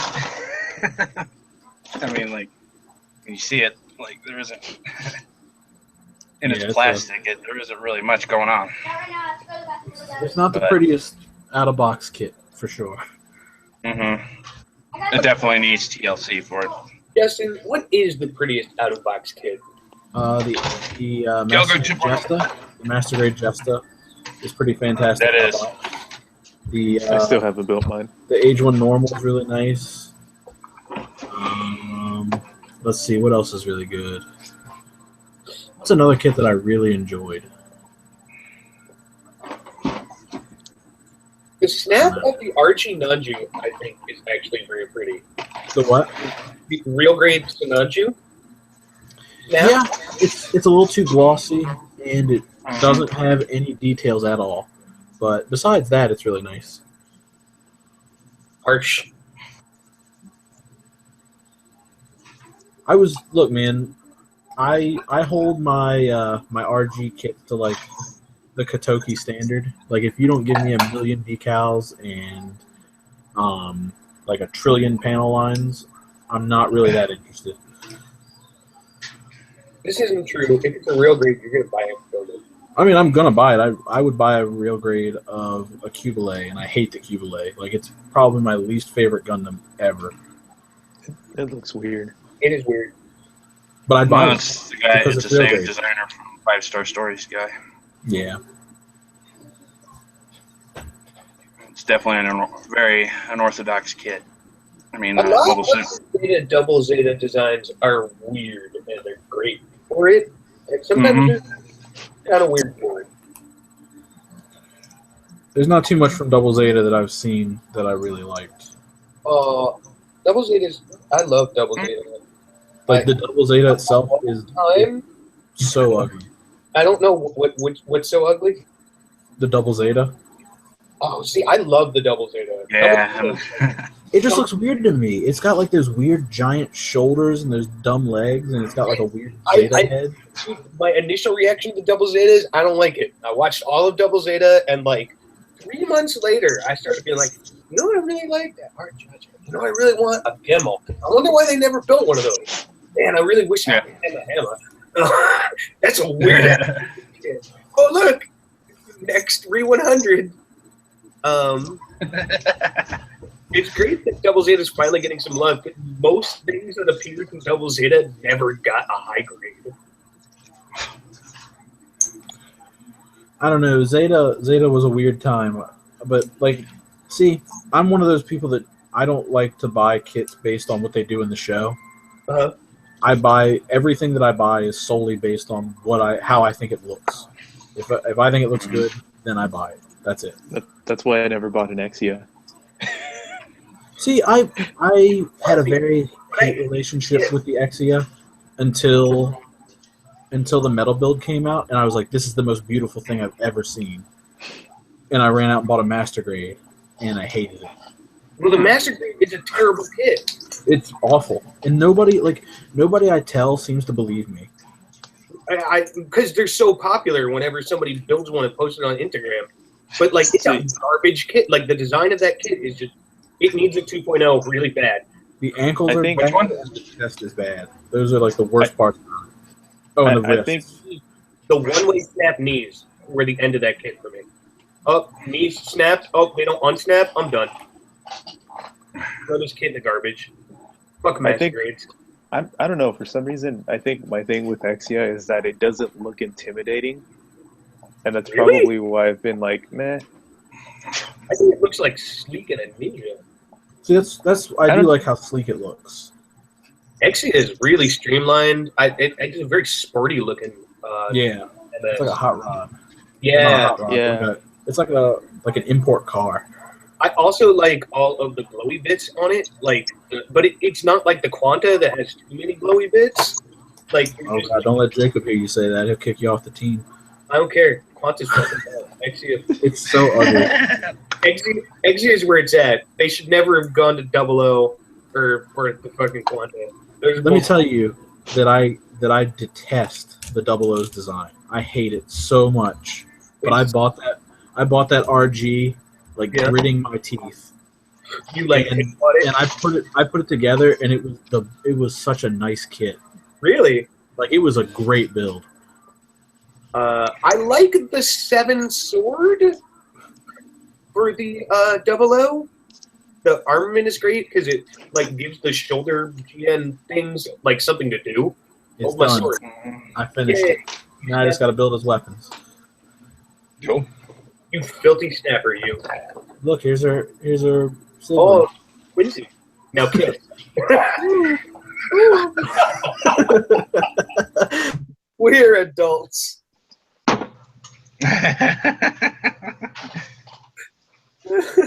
Who said adults? No. I'm not the person that I see in the mirror.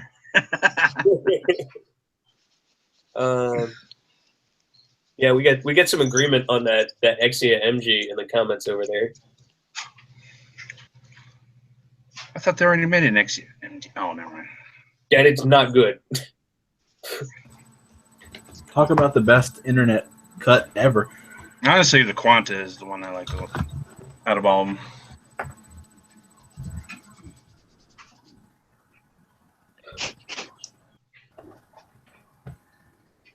I won't even buy that Build Fighting Quanta to get the cat ears that I would put on somebody's kid. I think that's the only Quanta that I like. I don't like it still. And I don't know why, because I don't understand the cat ears thing. Portions on it are really bad. I think the colors are really nice. The only Oh, good the green. Are you talking about the one that has like the green clear parts? Yeah. Okay. the only This looks really nice and green. that came out of Build Fighters Island Wars was the double beta. Dude. I should probably watch that because that's the only Build Fighters I haven't watched. Well, Don't And I watch hear it. it's pretty awful, but Well- I think I'm gonna watch it anyway. I mean, it's Waifu Wars. Yeah. It's not. If you're expecting any sort of plot wrap up or anything good to happen, you're gonna be disappointed. If you if you just want an updated version of that crazy battle from the end of the first Build Fighters series, and like a bunch of Moe stuff, you'll get exactly what you wanted.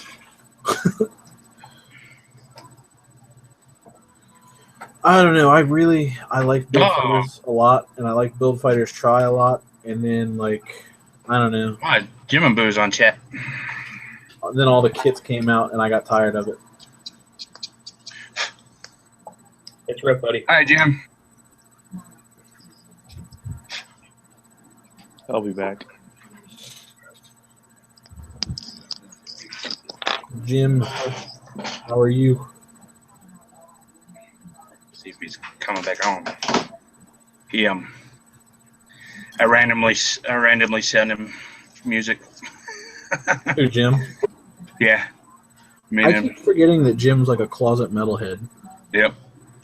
It's really strange, but I love it. I think he has a friend that actually does DJs like Thursday nights on some internet radio station. But from what I was listening to last time, man, he pretty much plays all the shit I love, like all the old school stuff. Mm-hmm. So, like me and him talk about all the stupid shit we used to do when we were young in the 90s.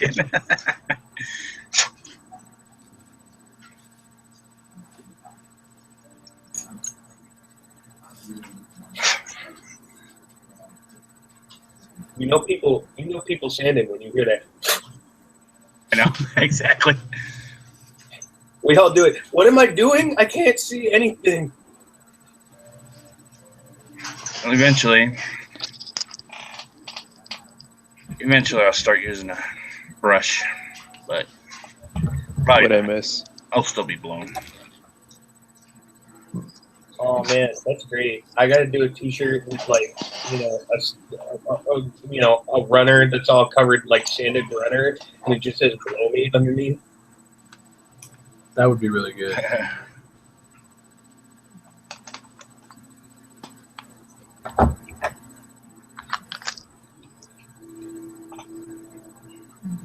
Okay, awesome. I can mute myself on this. Yes, yes indeed. Okay. Because I was thinking, it'd be cool to show people like airbrush process going on and whatnot. No, he's lying. He was going to But talk the- shit about us behind our back. Oh man. Well, Gil, the secret is get a 4-gallon compressor so that you can airbrush for 5 minutes without it turning on. Oh, I know. My compressor now is kind of like, it's getting there. If I could do it all over again, I would have bought this compressor first. Like, if I had known what I was doing, for how much I paid for my first 2 compressors, like, I had a tankless one, and I went to start doing pre-shading, and, like, because of the pulsating, it, like, made guidelines whenever I turned it down to 15 PSI, so I couldn't pre-shade. And then I got, like, one of those 1.5 liter, like, tanks, and that thing's only rated to run for 2 hours. So, like, whenever I'm painting for anything, I'm painting all day. So, like, it would just fill up with water. So I'm spraying water through my line. And I got this California Air. It's a 4.5 gallon tank. It's like a double thing. It like takes up half of under my desk. But it fills up to like 95 PSI. I dial it down to 20. And I can just hold down the button on the airbrush for 5 minutes solid before it turns on again. Wow. Because it has like 5 minutes to cool down between running for a minute, not a lot of water builds up in it, so my line stays nice and free. It has a second output if I wanted to like have a. I mean, I already have 2 brushes, but I split them at the regulator. It has a 2-pin regulator. like the money that I spent on my first 2 compressors, I could have bought this and had money left over. You know, when you get into airbrushing, like the thing that will matter almost as much as your airbrush is buying a really nice compressor. And if you buy a nice one off the bat and you get a nice big tank, it will not let you down. Yep. So worth it. Well, that's it, though. I mean, it's always good to have a tank on your compressor anyways, because it keeps it from working too hard. Because eventually the moisture will start condensing inside where the piston is. Yep, when it gets hot. And eventually you're going to lock it. Mm-hmm. And so it's just better to have that tank if you want to prolong your compressor. And when you're done, and if you're not painting for a long time, take the bottom, the bottom screw. Empty it every time. Every time you run it, empty your tank. Yep. Otherwise, Because it will rust because of all the condensation in it. And yeah, and then just leave it off until you start airbrushing again, so it'll dry up in there. So it'll dry down. Oh, I had no idea. Yep. Oh, really? Yeah, Oh, I shit. discovered that plug on the bottom of mine after I had moved back. I was like, "What's what this?" kind of a mess did you get? Rust just like sludge out of there. Exactly. Like, I had no idea that my compressor was running all the time because it was out of tank space because it was just filled with rust water.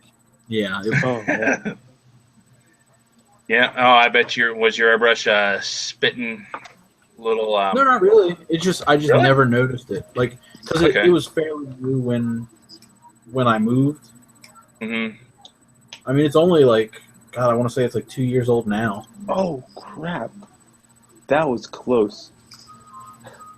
I lifted this up Yeah, from the 'cause I had cap one and Ooh. Yeah. Careful. I hate when I do that. I know, man. Close them caps. Was that your panel wash? yeah, it's one of them. Maybe fit photo shoot. That's probably where it takes. Oh, yeah.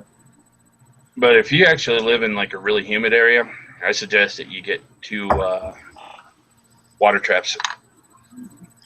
Get that one that's on that goes to your airbrush too. That's the only nice thing about California's drought. Mm-hmm. The only nice thing about the drought. Well, Uh, that's even here because I live in desert climate, pretty much Colorado. So Yep. it's dry as fuck up here, dude. And plus, we get sun pretty much 300 days out of the year. Mm-hmm. I love the American West, man. It's pretty Yeah. epic. I agree. I'm more privy to the desert than anything else. Where the aliens live. I like really, really cold climates, but it's not ideal for airbrushing. I miss the snow a lot, absolutely. I think Okay. Chris and I are Well, I gonna like. go to Tahoe for 2 days this Christmas just to go see some snow. Cool. Well, I like the snow here. But when you go out to like the Midwest and the East Coast, oh no. Y'all can have it. I'm done with snow. I hate Where it. you get 1 inch ice underneath that and then it just keeps on piling with snow. Oh man, I love that. I love how everything shuts down. Really? Free time off work. I Mhm. don't know. You New speak England. for yourself. You speak for yourself. My last job, It's We had that a humid hurricane. cold too, man. we had a It gets hurricane to me. at my last job, and they were calling us, asking us why we weren't there. Wow. It's terrible. It's like there's a We gotta hurricane sell going chicken. on. This isn't a Get in there. hurricane. There were people But yeah, knocking on the door. Like, why? That cold Why are you guys closed? just gets to me really, really bad. Because the state is shut down, bro. Hey, I heard hurricanes are good Slayer weather. People around here are dumb, man. When it comes to weather, like all of our power went out at the store, and obviously it's a hurricane outside, and people are knocking on the door asking, like, "Are you guys open?" No, the doors are locked. There's no power. They're like, "What does that mean? You can't make chicken?" Yeah. Curry chicken. That's their. Oh my god, that's like pretty much their dire meal I'm so during glad. a terrible like storm that could pretty much destroy. I'm so glad I don't work there anymore. I'm so much happier where I'm at now. Yeah, you seem to really be enjoying work right now. I love my job. Oh, okay, cool. Yeah, you probably don't have to deal with. Yeah, you don't have to deal with the stupidity of. No, I'm a school photographer, man. I deal with like asshole kids for 5 minutes, and then I take a picture of them. I take a picture of them, and then they leave me alone. I'd rather deal with a kid being a dick than You see, that's customers doing. That's the Asking that's the stupid beauty of it. questions. Is that the people that I don't enjoy dealing with, I only have to deal with for like a minute, literally, Mm-hmm. and then they're gone forever. Yeah, because they have that agenda too, man. They have to go back to class. Yeah, they got things to do too. Yep. They got to learn. Go read them books.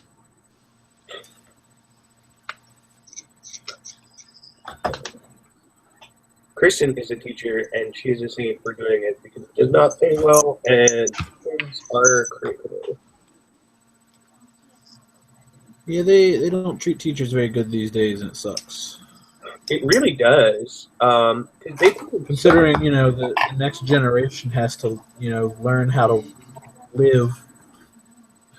Mm-hmm. It's definitely not going to get any better. We're gonna have a generation full of idiots. It's gonna be great. Damn millennials. Shut up. Nah, they're not bad at all, dude. There's plenty of like kids that I know that pretty much have the same mentality I did when I was their age.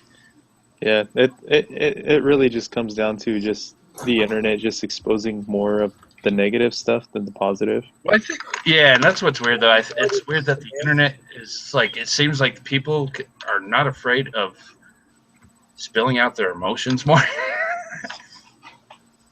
Maybe it's just because they're behind a screen instead of face to face to a person.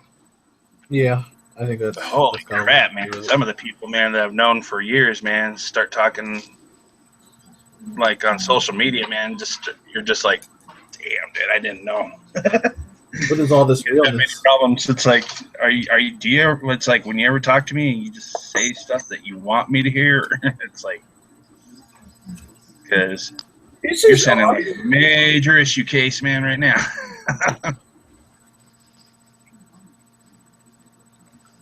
But honestly, it's like, go ahead. Say that again? I said, hey man, when we hung out and you were cool, can we like...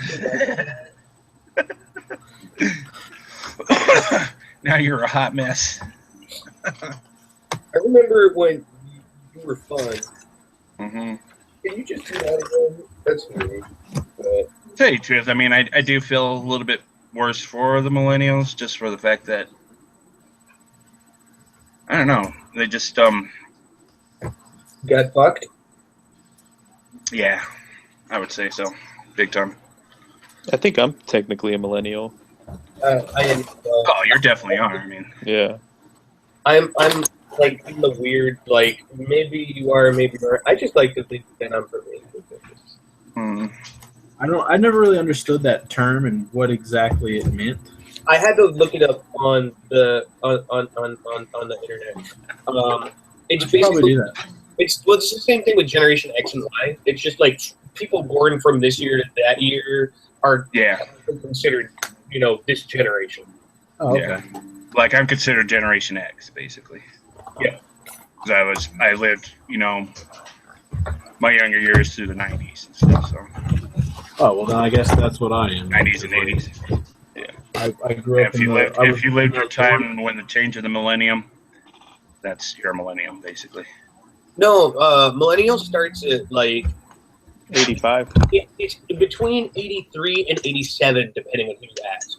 So that's what's really weird. I'm 85. Well, no, that's in between Generation Y and millennial, and like in some groups, I count as both. But I'm like, I'm the same age as Mario, so like I'm just 8th generation. We're both 85. Okay.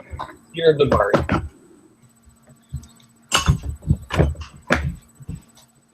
Oh man. All right, so I think this has been going on for what 2.5 hours. I think now it's time to wrap. I got a Pathfinder game. I have a Pathfinder game to get to. That's cool. I got to go practice here pretty soon. So. Take good And stuff. then, but yeah, I have to bring this kid be on the back. lookout.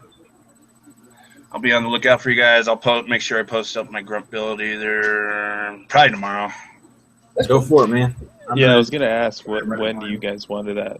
Just post it whenever you want, Gil. Like, just make sure it's this month. Okay. And just We have harsh rules here. We're super serious. We're super serious. It's so sick. We're the hardest know. modeling team. Yeah, I know. You guys are so hard, man. You guys are so strict. All I missed was that one little mold parting line. It's over. You're Yeah, out. it's a See team. ya. And I just got almost pretty much exiled out of the team. But yeah, man, it was good chatting with you guys. It's a Alright. shame Jacob lost his internet. He probably went and took pictures or I don't know, played with his cat or something. I think he said he lost internet connection. Lost Yeah, internet, yeah. so he got. But then I took it a step further and tried to imagine what he was doing with no internet. Weeping in the corner, eating his Maybe. macaroni and cheese. That's a possibility. But I will see Or he you could be gents also next taking. Okay, All right, gents. and I sounds will good, see man. Everybody, thanks for watching. I'll see y'all later. Thanks for joining in. Everybody.